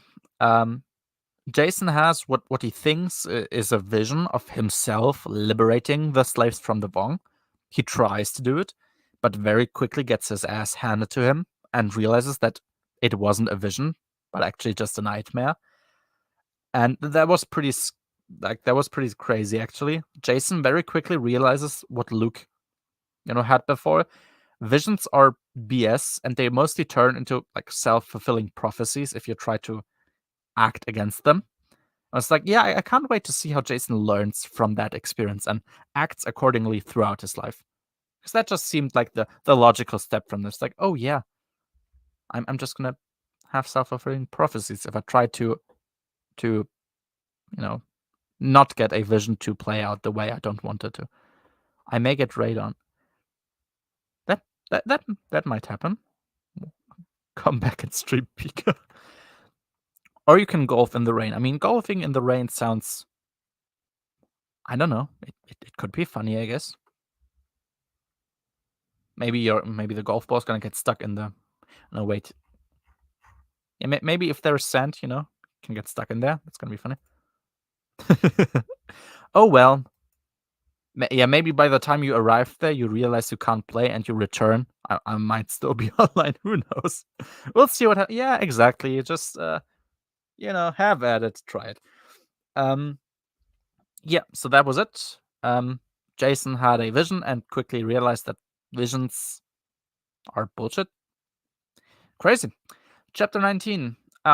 So Mara and Anakin, they encounter some hostile Dantari, so the local population of Dantooine. Anakin manages to avoid a fight and purposefully doesn't want to use the Force to solve this conflict this time, so he manages to have a very peaceful trade with them instead. Really nice. Like, immediately you get to see the payoff. Like, okay, Anakin now has this knowledge. Is he going to do anything with it? Actually, yeah. Immediately the next time he has an opportunity, he tries to not solve things with the Force. And he managed to have like a really nice outcome by doing so too. So that was neat. Crazy how that works sometimes. And yeah, so as the two of them march back, Anakin pretends like he's getting tired, while he notices that Mara is getting tired herself. So he tries to justify why he's walking slowly himself, and she's grateful, but admits it's her that is tired. Like, she is tired, and he needs to tell her if she's becoming a burden. And it was a really nice small interaction between them, and it's showing that they both grew a bit here. Like, she is trying not to be as confrontational or as mad when people try to care for her, and he also understands the Force lesson that she gave him. So that's nice. And right as he compliments her about how good she is at fighting her demons and how he wishes his father was more like her, Amara seems to know that that he's thinking about Han, and says that it's easier for her to fight her demons since she knows what she's fighting against.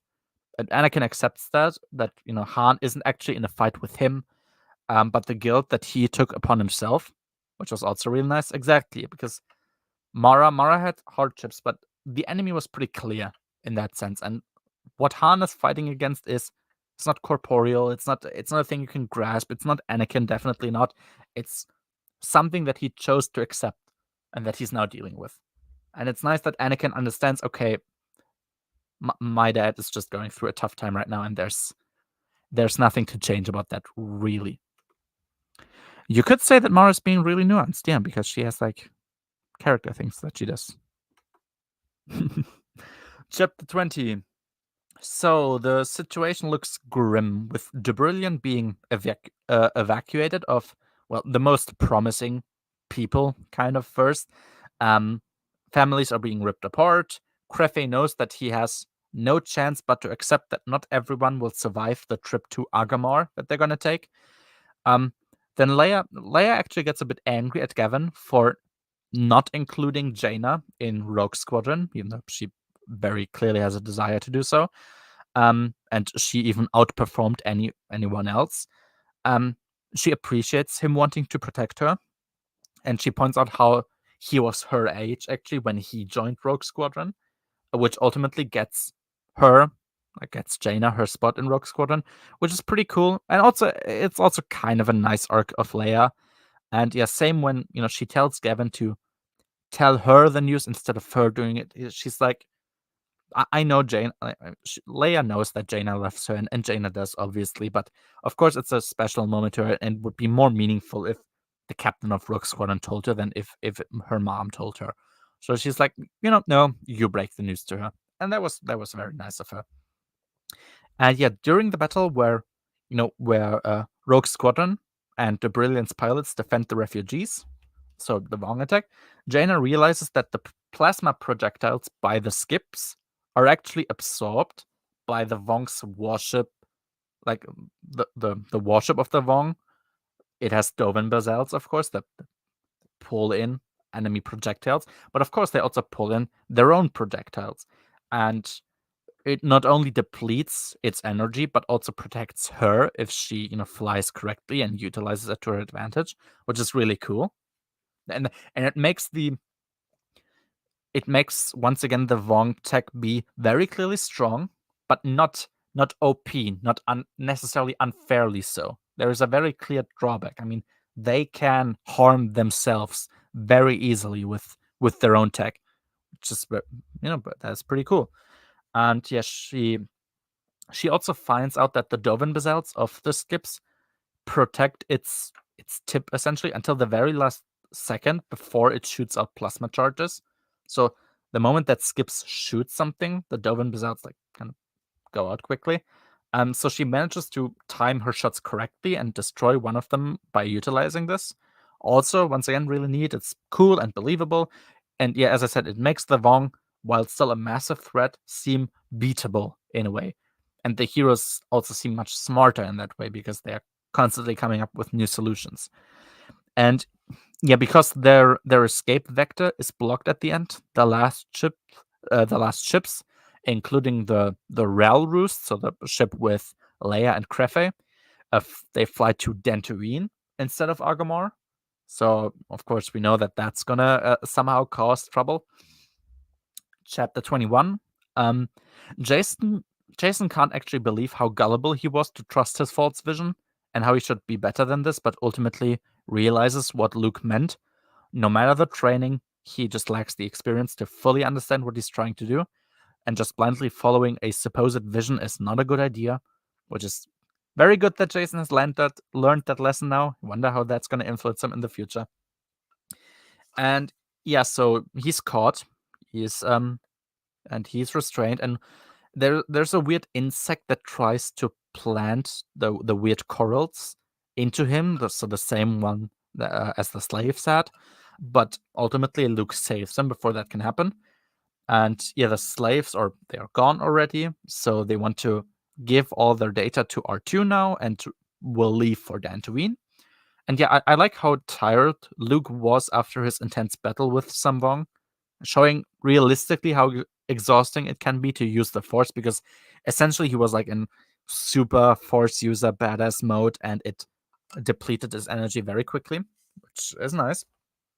And yeah, I also like the sense of now all separate storylines kind of culminating in one place again. That's also nicely done. Chapter 22. Yeah, Corran is wondering why the Vong just beat up the slave with so much pleasure, and wonders whether they do it to test how much pain he can tolerate, because they would only let their slaves die if that would deliver them some useful information. And yet the thought makes him shiver and think about how this invasion will be the worst ever seen. Just a very logical and normal conclusion to reach. The Vong are trying to turn Bimiel into essentially the next Balkadan, but the scientists found out about the carbon dioxide in the valley that they were found in. And yeah, the bugs also produce the smell of decay from the slash rats, so that's why they don't approach the bugs of the Vong. And what Corran now suggests is to develop a virus, essentially, that would attack the bugs and let them release the killing odor instead. So if a slash rat has attacked somebody and killed somebody and found food, he also releases an odor that attracts other slash rats to come and kill. And what he tries, because those bugs are releasing the decay odor, I'm just going to call it that, he tries to create a virus that is going to do the different thing. Everybody had to take care of some stuff, so that's why. I mean, it's just talking about the book, and I like it, so it's pretty fun, and it's not. I mean, I'm going along pretty quickly now, so it's fine. Yeah. So Corran wants to develop a virus which would, which would prompt the slash rats to attack the bugs instead. And yeah, the people would even be able to, using the bones from the Vong corpse, to develop one for the Vong that would produce the killing order, like the killing odor. That the Vong would produce the killing odor. That they would be able to do that too. Jesus, need to drink a bit. Wait. Yeah, and that's actually a pretty interesting idea to try, at least on this place, to kill them with a virus. And yeah, both Pace and Trista are not impressed with that, saying that they are just scientists and this could actually wreck the entire ecosystem. And Corin points out how the Vong will do just what they are going to do anyway, and whether they like it or not, they are now in an active war zone, and the Vong won't care if they are actually warriors or not. All of that is true. Genna wants to do it the old-fashioned way, which would be impossible since Genna and Corin can't possibly kill all the bugs that are in the ground. So they want to have a vote, essentially, which is when Corin finds out that 2 of the students are not present and can't be contacted, which means they might already be Vong prisoners, so they'll search for them now. And yeah, once again, it was nice. Like, while I agree with Corin more, everyone has like very understandable ideas about how and why certain things need to happen. It really feels like, this was written with lots of care to make every side seem, at least to some extent, reasonable. Chapter 23. Once again, a fantastic chapter where we see theory applied to something practical for Anakin. So while Mara gets increasingly weaker, he goes to Tuba. So Tuba being the Dentari guy he traded with. And that's where he gets attacked by 2 Vong. So the Dentari gets attacked by 2 Vong. And yeah, approaching the place, he purposefully doesn't use the Force to make a silent sneak attack, but he uses the skills that Mara taught him instead. And as he then connects to the Force, he feels like he describes it as a thirsty person finding water again. And with ease, he hurls a rock that in the book it says it weighs about 500 kilograms. And he hurls it at one of the Vong and buries him beneath, like instantly killing him. And then he quickly attacks. He's activating his lightsaber in the very last second, essentially, to strike right beneath the second Vong's armpit, in what seems to be a weakness in the armor that's left open. And it also seems connected to the Vong's breathing in a way, so that's interesting. The Vong tries to attack him, but quickly collapses and dies, which, that was a really cool fight, actually, by Anakin, very quickly, but still. And yeah, knowing he can't speak to Tuba and tell him to leave and to get to safety, he projects a picture of a field full of the roots that the Dentari think are very valuable, and tells him the direction to go to. So, like, just lying to him and getting him to leave so he's out of the fighting zone. And yeah, he connects Mara's increasing weakness to the Vong and hands her some of the roots that the Dantari gave him. And it's cool that he realizes he couldn't have made it back to the camp now if he used some of the Force before the fight, because he would have been too tired to, and he couldn't have reached Mara. So not only has he learned what he did, but he also applied it to something actually going on and realizes that this was the better choice for him. So that's nice. Chapter 24. Yeah, I like how Leia thinks about how they wouldn't have a safe haven today if, back in the day, Tarkin took the bait and destroyed Dantooine, because now they're escaping to Dantooine themselves, which is kind of interesting. Leia, of course, wants to stay behind and not follow Crefei to Coruscant. When she sees Jaina speak like very matter-of-factly about the defense of this place, she's kind of sad to see that she had to grow up already so quickly, and that, that she treats the fighting in kind of this matter-of-fact way. And she sees the same fire in her that Bale saw in herself. Like, dare I say, it's a human interaction with Leia acting as a mother. That was pretty nice. And yeah, meanwhile, Anakin and Mara, they get chased around by Vong. The Jade Saber, they're like, that was probably destroyed if the Vong found it. And yeah, Anakin quickly realizes that it seems like they specifically hunt for him. So he tells Mara to go away while he fights them off. And yet he has this moment where the Force kind of tells him how to fight and he just follows. It isn't enough, and he gets beaten. He's trying to take 3 of them on his own, so it makes sense that he would still not be strong enough. And yeah, that's when they get saved by Luke and Jason, who had a feeling in the Force in which general area they were, and then they went to the point where all the animals were running away from, and there was no life anymore, assuming that that's where the Vong and Anakin are. But yeah, there you go. They save Anakin here. Chapter 25. So Anakin has essentially become, with him protecting Mara, a little hero, as his story was passed around in the refugee camp, which is nice. Leia then once again thinks about why she actually named him Anakin. Like with Elegos, she's talking about that, and concludes it may be to rid herself of the bad memories of Vader, and to let only the good qualities of Anakin Skywalker live on through him, qualities that she herself got and also Luke has. And yeah, they are both sad about the fact that negotiations with the Vong seem pretty much impossible.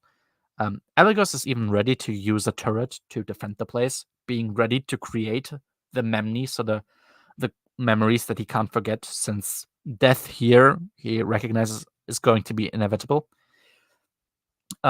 Meanwhile, Luke and Mara spend some alone time. They contemplate how far the Vong might have gotten, because Luke regrets not sending her to Ethor instead. And yeah, there's speculation on how the New Republic would immediately collapse, essentially, if one of the core worlds got attacked and the economy would be dead. Kind of fills me with a bit of anticipation of that possibly happening in the future.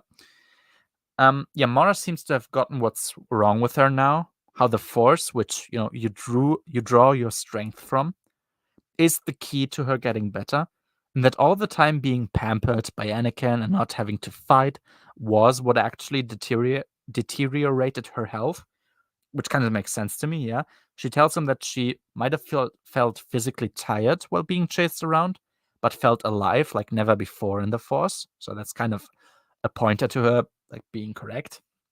Luke is understanding and realizes he can't just change her mind about it. And the presence clearly means a lot to each other. And instead of her going to sleep again, she rather wants to spend some time with him, which is fantastic. Chapter 26, we have Corran contemplating the plan that they have to flood the Vong camp with slash rats, and how they'll leave behind the slaves. Pace is not happy with that, but Corran recognizes that they have to leave them or risk possibly contracting a virus into the New Republic. They also speak about that if the 2 students who are in the camp are infected, they'd have to leave them there, and if not, put the 2 of them and also Corran and Gunnar into spacesuits and eject them if necessary, if they see any outbursts like showing that they also got some virus. Because he thinks, serving the Force is serving life. And while it's not an easy decision, it's easier than the alternative, even if Corran himself might die. And Corran also realizes that Gunnar was probably right about the 2 Vong that we saw being the only Vong present, and them needing to act sooner rather than later. Like, that's also true that he thinks that. So, we'll see what happens. Chapter 27. Yeah, so at the pre-battle meeting, Jaina suggests that if the Vong use ground vehicles, they should use sensor data by other ships to let their torpedoes and vibro rockets explode when the Dovan basalts set up a gravity anomaly. And so they can wreck some ground troops. So it's essentially supposed to explode right before it's sucked in. And so it can, as I said, the explosion can hurt some ground troops. It can maybe cause a fire that also spreads to other places and kills more Vong. And also it can force the Dovan basalts to eat the full energy instead of just the projectile, which definitely makes sense, and that's very smart. And yeah, I like how Gavin, he gives a speech that this battle is tough, because in the past you could always kind of romanticize the air fight and expect the enemy to kind of respect some semblance of a fair fight, but they need to accept that all that won't matter against the Vong anymore, which is interesting. It very clearly tells you this is a different kind of villain. This is something never seen before, so it makes sense. Jason, meanwhile, he thinks back how he saw Luke and how surreal it was to see him do the legendary feats he mostly did before he was born. And yeah, that's when he meets Danny, who mostly feels the fear of within the camp and from the outside, leading him to believe that slaves could actually be the first attack wave, because he realized, oh yeah, I could feel the slaves in the Force, but not the Vong. And yeah, she clearly is still horrified with her experiences. And Jason kind of makes a joke about how the Vong don't seem to leave a good impression with their guests. And she wishes she could be as brave as Jason was, making jokes about being a guest of the Vong. And it was really nice. And same with him wondering if he should pick at his wound more because it might make him look more handsome. It was just like a funny thing to think about for him. And it kind of still gives him this youthful character, like clearly showing you, yeah, this guy is a teenager. He's not actually an adult like the other normal characters. And yeah, paired with how his inexperience influences his decisions, and it makes him an age-appropriate and well-rounded character so far. He speaks about how all he wanted 2 weeks ago was to become a loner and just study the Force, but he saw how good it felt to save Anakin and Mara, how people react to Luke, obviously, how kids now practice with sticks pretending it's lightsabers, and then he gives him a hint, wondering if he now thinks he has responsibilities beyond his connection to the Force, and he agrees that he does. It's really great and a natural and realistic arc for him to go throughout this book. And yeah, they talk about life and how Denny didn't get married and had kids to go to Excal instead, and how she might change her mind again to make him understand how his she was also telling this to make him understand how perhaps his goals are in motion as well, and that's why he can't let visions dictate his decisions, because he himself is always in motion too, not only the future. Very interesting, right? And he doesn't ask her whether she's seeing anybody, because she kind of talked about that, not being married. And he does ask her like whether she is, and she of course realizes what his intention is. She softly rejects him, with her saying that her feelings are too far out of control with what's happening right now. And he accepts that, thinking how a lot of his infatuation that he has is probably like a damsel in distress thing, and just lets it slide for now. And she thinks he's a wonderful. She thinks he's wonderful and very adult about it, which makes it obvious that the window is not like closed. It's just like, well, it's delayed, and it's completely understandable. And Luke thanks Anakin, telling him that if he would have known what happened, he'd never have sent him there, and that he's proud of him, which is once again a really nice moment. Chapter 28. So the attack commences. The tactics that they have work, and there are indeed ground vehicles looking like snail shells.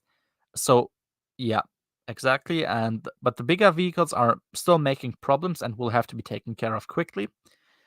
Mara doesn't want to be inactive, but trusts Luke's judgment and what she's supposed to do, and he sends her to Leia to help organize the refugees.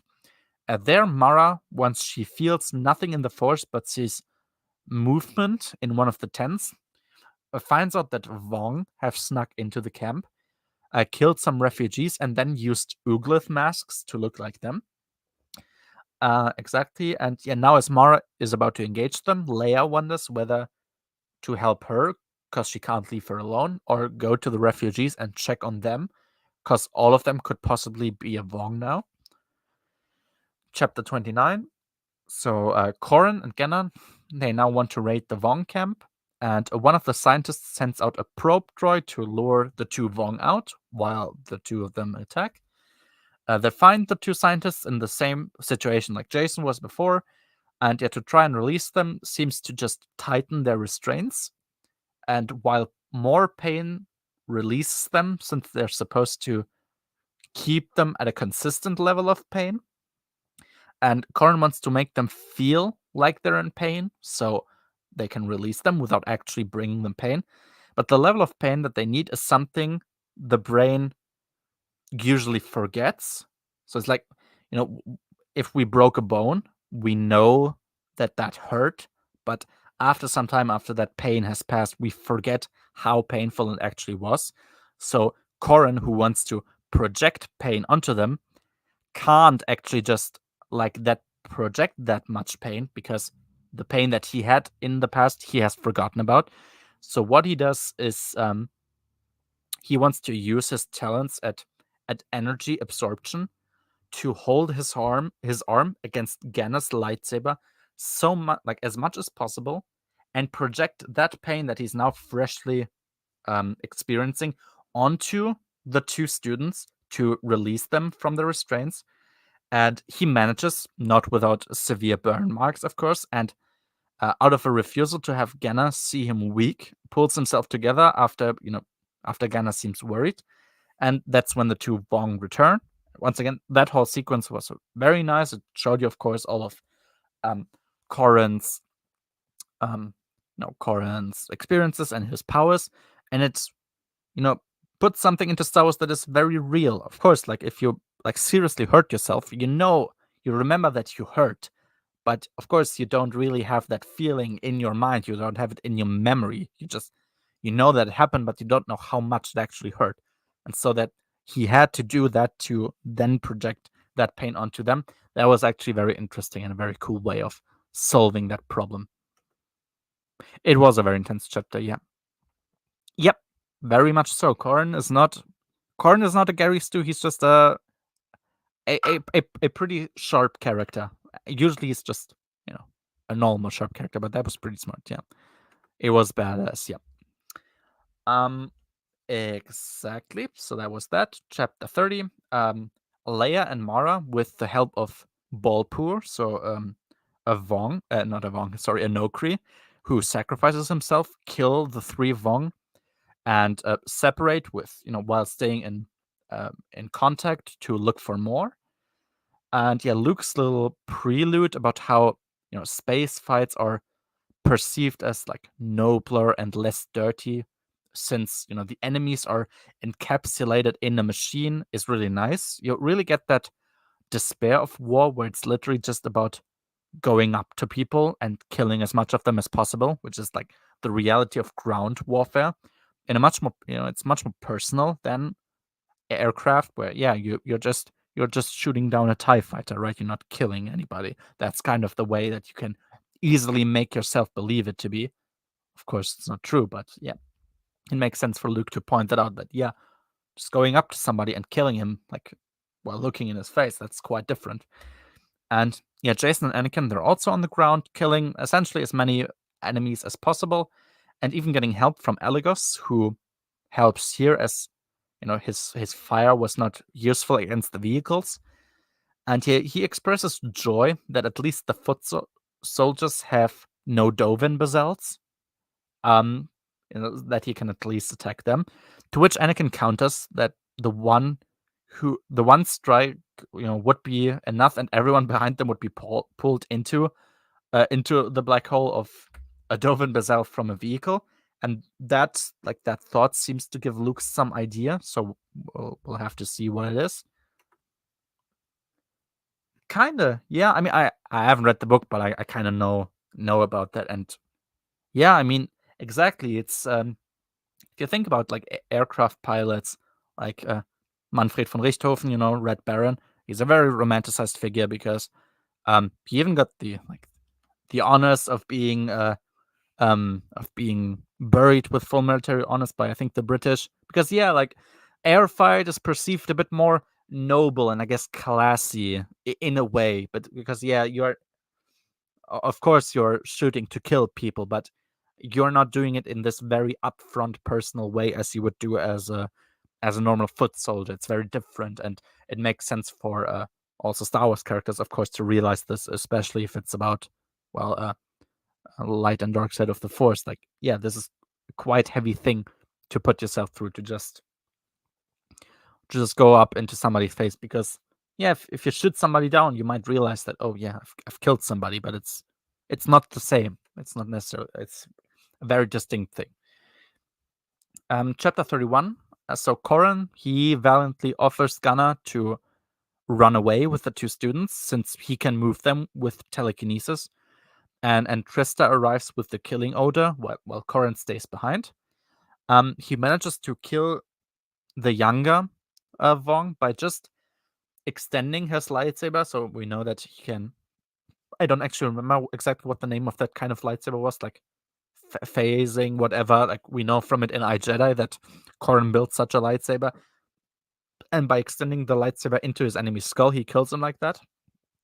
The other one hits him with the venom of his amphi staff, but Corran manages to call the slash reds to them to attack the Vong before he can kill him, the same way that Valen did with the Garnans against Genna.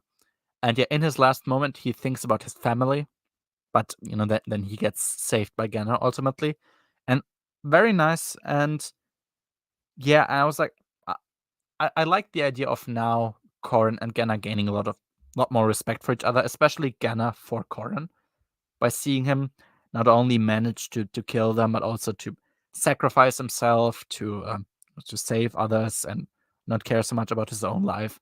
Yeah, that was I think also probably a very nice bonding moment between the two of them. Dual phase lightsaber, yeah, exactly, those ones. Yeah, the ones that can extend. Yeah, that was pretty useful. Yeah. Chapter 32. Yeah, so Leia, Lando, and Danny, they find two fake Vong who they kill, and Danny even lets the magazine of one of the Vong drop out of Lando's blaster that he took after he took a child hostage, and he took Lando's blaster and held him hostage with it. And yeah, Danny manages to drop the magazine out of the blaster, and yeah, Mara got the other Vong essentially, and Luke now sends Data with the big vehicle as the target to Gavin and Jaina to shoot the torpedoes at, and he lets R2 reprogram the Data last minute to not let them try to hit frontally, but from above. Meanwhile, what Luke does is he holds the gravitational anomaly, which the anomaly itself, and that is also an interesting way to think about it. The Vong themselves, their entire equipment, all of that is not part of the Force, right? But the Dovin Bazals, like the black holes that they create, they of course are a regular part of the universe. They have some form that is part of the Force. The technology itself might not be, but the product of the technology, of course, is.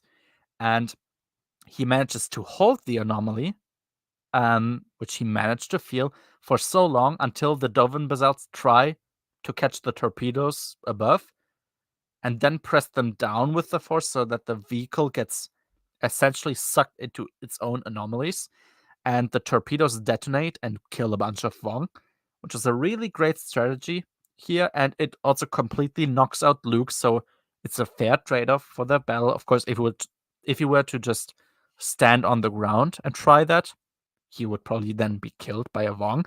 He was in a ship and did it out of there. But yeah, that's not only is it a very badass scene, like it's very just cool, but it also makes sense and utilizes a very understandable thing that, well, yeah, the Vong tech is not in the Force, the Vong are not in the Force, but what they cause, like let's say a black hole, of course, that is part of the Force because, well, it's a regular natural occurrence. And that was a really nice principle that I didn't even necessarily think about because, well, you wouldn't think that it would be important whether the product of Dovin Bazals are in the Force or not, but here it's actually applied pretty smartly. And yeah, so the Vong that are connected to the big vehicle, so there also was some war coordinator thing happening there, are just now running rampant, fighting without blasters and just jumping at guards of the camp, but also at each other. And yeah, since there's still a second big vehicle approaching, they need to evacuate because they realize they can't fight this thing. And even though they don't have enough food for an escape to a civilized planet, they already lost some refugees and, well, basically have no other choice but to try. And that, yeah, as I said, that whole fight scene was really cool. Yeah. Exactly, yeah. It's very natural that at least somebody would try to do this, right? And he very clearly seems like he has not forgotten about all these little details. I mean, the thing that I said with the black holes, I mean, that's such a specific thing to think about. Like, yeah, I guess the product of Vong Tech, the direct, like, the consequence of it, that of course is now part of our universe and is to be felt in the Force, and you can do something with this. And yeah, Corrin, like, utilizing this technology that they don't know about to harm them. It's also pretty nice, yeah. Chapter 33. Yeah, so now everyone escapes, but a Vong cruiser, and yeah, as Leia points out, they clearly learned something because they're trying to stop them from escaping, is there to intercept them with Dovin basals. And in that moment, Crefei appears with his fleet, managing to spread out his vibro rockets out of his ship so much that each Dovin basal can only take out at least one rocket. And no, that each Dovin basal can only take out exactly like only one rocket, and the rest is spread out so much that it can hit. And yeah, they damage it enough to force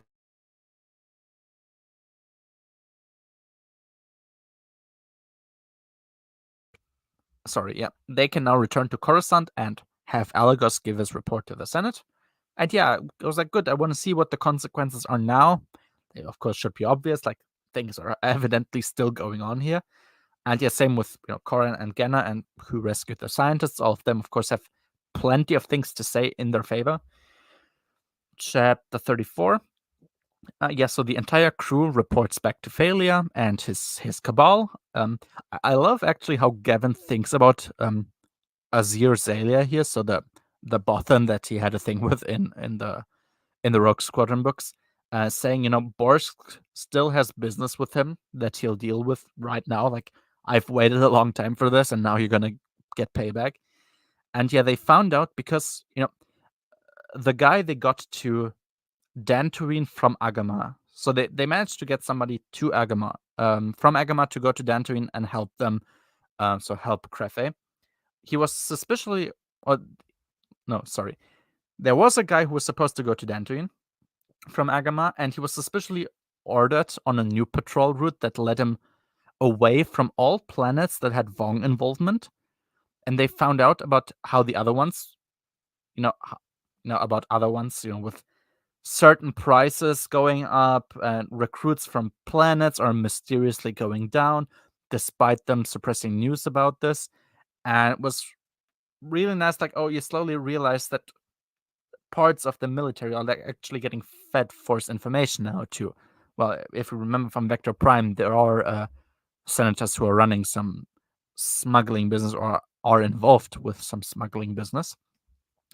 And yeah, Crefei, in a really cool moment, threatens everybody essentially to resign and take the entire New Republic military with him to set up an empire in the unknown regions and essentially let the New Republic fall to the Vong and try to fight them on his own, which is fucking hilarious and is so based because, yeah, if you have listened to any of the previous Jaded Talks, I hate the New Republic, I hate the Senate, I hate everybody who's a leader basically there.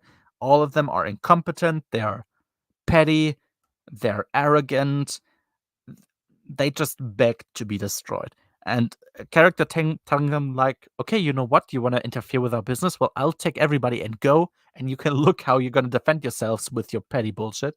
It's so fantastic. It's really great. And yeah, Leia, by utilizing the Force that Crefei has, essentially turns the Republic for now into like a kind of a military dictatorship, at least for purposes regarding the military. Since Phalia will have no supreme command over them anymore, and the military will get whatever it wants for war purposes. along with help for refugees too. She's really gloating about that, being like, do you really want to be humiliated and be remembered as the guy who ruined the New Republic so much that she had to save everyone and everything again? And that was a fantastic scene for Leia too. It's nice to also see Leia get a bit agitated. And yeah, it's clear this is an agreement for now. So Fela is like, okay, fine, you'll get everything you want. It's clear that it's an agreement for now, and this is not a permanent thing. Like, the last words have not been spoken about this. But I understand why she wouldn't just assume control and like just make good of her threat without relying on failure to keep his part of the deal. The optics, of course, wouldn't be nice, even though she is 100% right, so it makes sense for her. And yeah, and Failure and Elegos will draft a message to the Senate together. So, all the things that they found out about, they're gonna put together in one agreed upon message. And yeah, Gavin goes back to his office and finds Wedge and Tycho there, and they say they're too old to fly, but heard that he goes to war and they want to help, which is pretty great. Do I hate Borsk Failure? Yes, but I do, because that's actually the purpose of his character. Like, let's say I hate Mon Mothma in basically the Bantam era. Like, most importantly, like Courtship, Jedi Academy trilogy. I hate Mon Mothma there. But it's clear that you're not really you may be supposed that she can be supposed to think that she can be annoying at times, but you're clearly not meant to hate her. Borsk Failure is a character that you're clearly meant to hate. And because he is meant to be hated, he's written well, because of course you hate him because he's an asshole, and he kind of is so in believable ways. It's with hating Borsk Failure, yeah, as I said, it's different for me when I hate characters that I'm not supposed to hate. Like, I don't know, I'm sure I'm not supposed to hate Callista, but I hate Callista because she is a horrible human being. But yeah, that's different. I've heard things. Yeah, I'm sure. I mean, this series is a very much a breaking from previous recipes of how to write. So I can't wait. Yeah, as far as I can tell. Yeah. I think I've heard vaguely of some things. So yeah. Chapter 35. Jason and Anakin, they share the nightmares with each other, and Jason is not so sure if the way he slaughtered the Vong and also the Vong slaves like beasts truly is what he is meant to be, or what he even wants to be. Anakin is now more knowledgeable, though. He's telling him that, Jason can't possibly know whether he's just circling his destination if he doesn't even know what exactly his destination is, and that him retreating into himself might just get him further away from it, which is very true. Like, Jason can't, yeah, exactly. Jason can't really know what he wants because he doesn't even know what exactly that is. Like, how he gets there is of course a different question, but how are you gonna know how to get to your goal when you don't even precisely know what it actually is? What exactly do you want to be? And that makes sense. And Jason points out that it's weird to hear Anakin be so philosophical, something that Anakin attributes to his time with Mara, which of course is correct. He wishes to follow Luke's footsteps, and Jason concludes that he needs to get more experience and see who he even is without the Force, something that he just doesn't know, which is also nice for Jason. No one cares if their enemies die. It was the best. I mean, it's kind of true, sadly. I mean, it is kind of sad from like a very human perspective. You can understand why people think that way, but yeah, it's kind of true. Chapter 36. Yeah, so Corran wakes up and they contemplate what's happening and what needs to be investigated now. One part are the artifacts that Pace talked about that apparently Jedi stole from them. They wonder more about the slaves and what their precise origin is, and also why 6 Vong would sneak into the camp if their companions got the order to attack frontally already. Like, why would they do that? Like, wouldn't they just focus on the slaughter frontally? The Vong they got attacked by apparently weren't that old yet, considering that they had comparatively few scars, and they still wonder what the whole breaking bones, like inflicting pain stuff is exactly about, considering the restraints in which Jason or the students were in could have easily held Vong too. So they wondered, like, does that have another purpose? And yeah, I like that this book now summarizes everything that we haven't gotten an answer to yet. So you really get a sense of stuff that, still matters and wasn't just a waste of time. Like, okay, no, we figured out these things. There are these mysteries ahead of us, and we're gonna see what it's about. And then we also have an epilogue where we see a guy called Shadow Shai receive a report of what happened on Bimiel with some cryptic language in there. So the restraints seem to be called Embrace of Pain. And the way the Jedi, so Jeedai, spelled like that, fought here makes them beyond any redemption, whatever exactly that means. Yeah, and clearly not satisfied with the results of this skirmish, he curses, quote, Nomenor, this damned descendant of a machine, who to him is to blame, which is also funny. Okay, now we get that there are conflicts within the Vong. Like, this guy clearly doesn't like Nomenor, a guy we learned about in the last book, and of course in other parts of the story so far, like in Crimson Empire, let's say.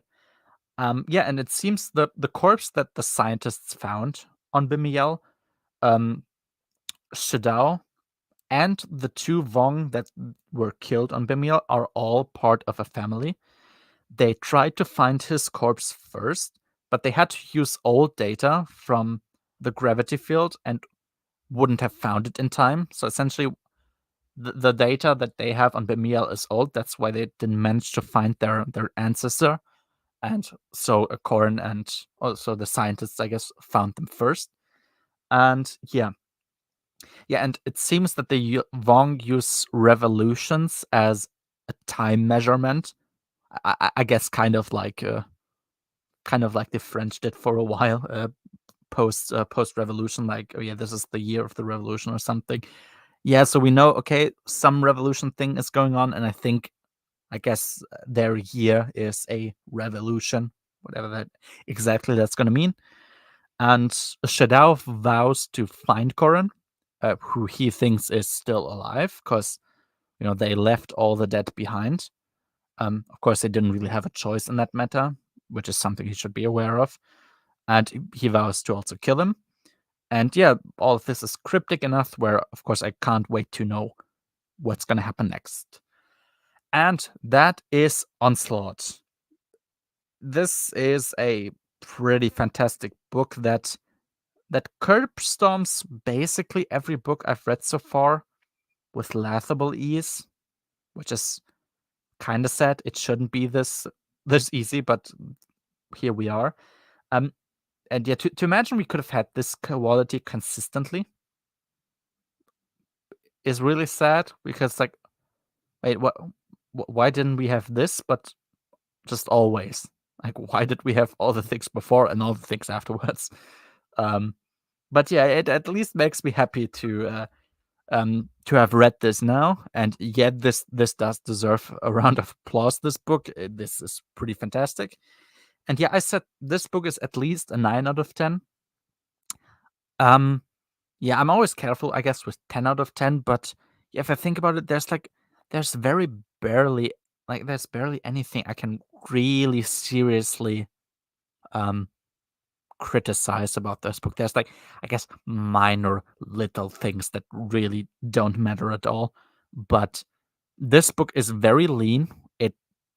Everything that's happening is utilized in some way, or appears to be utilized in some way in future books. Lots of characters go through a lot of change in comparatively few pages, and it's all believable. Yeah, as I said, at least 9 out of 10 is still true. I think probably like 9.5 out of 10. If it's a 10 out of 10, I don't know, maybe. I wouldn't feel bad if I gave this a 10 out of 10, because this is insanely good, and this is really worth it. And yeah, I mean, I don't have to tell anybody who listens to this, but of course, read this book. Yeah, it's great. Of course, read Vector Prime first, but yeah. And yeah, that's it. I really have nothing more to say in this stream. The next stream is gonna be about Ruin, so the second Dark Tide book. Next Saturday, I definitely know I won't be able to stream. I'm gonna be busy there. I see. Maybe we'll do another weekday, or if that's not possible, maybe just the week afterwards. We're gonna see about that. But for now, I thank you for listening for this long. I mean, it's been over 4 hours. And I hope you have a nice day and see you next time. Bye-bye.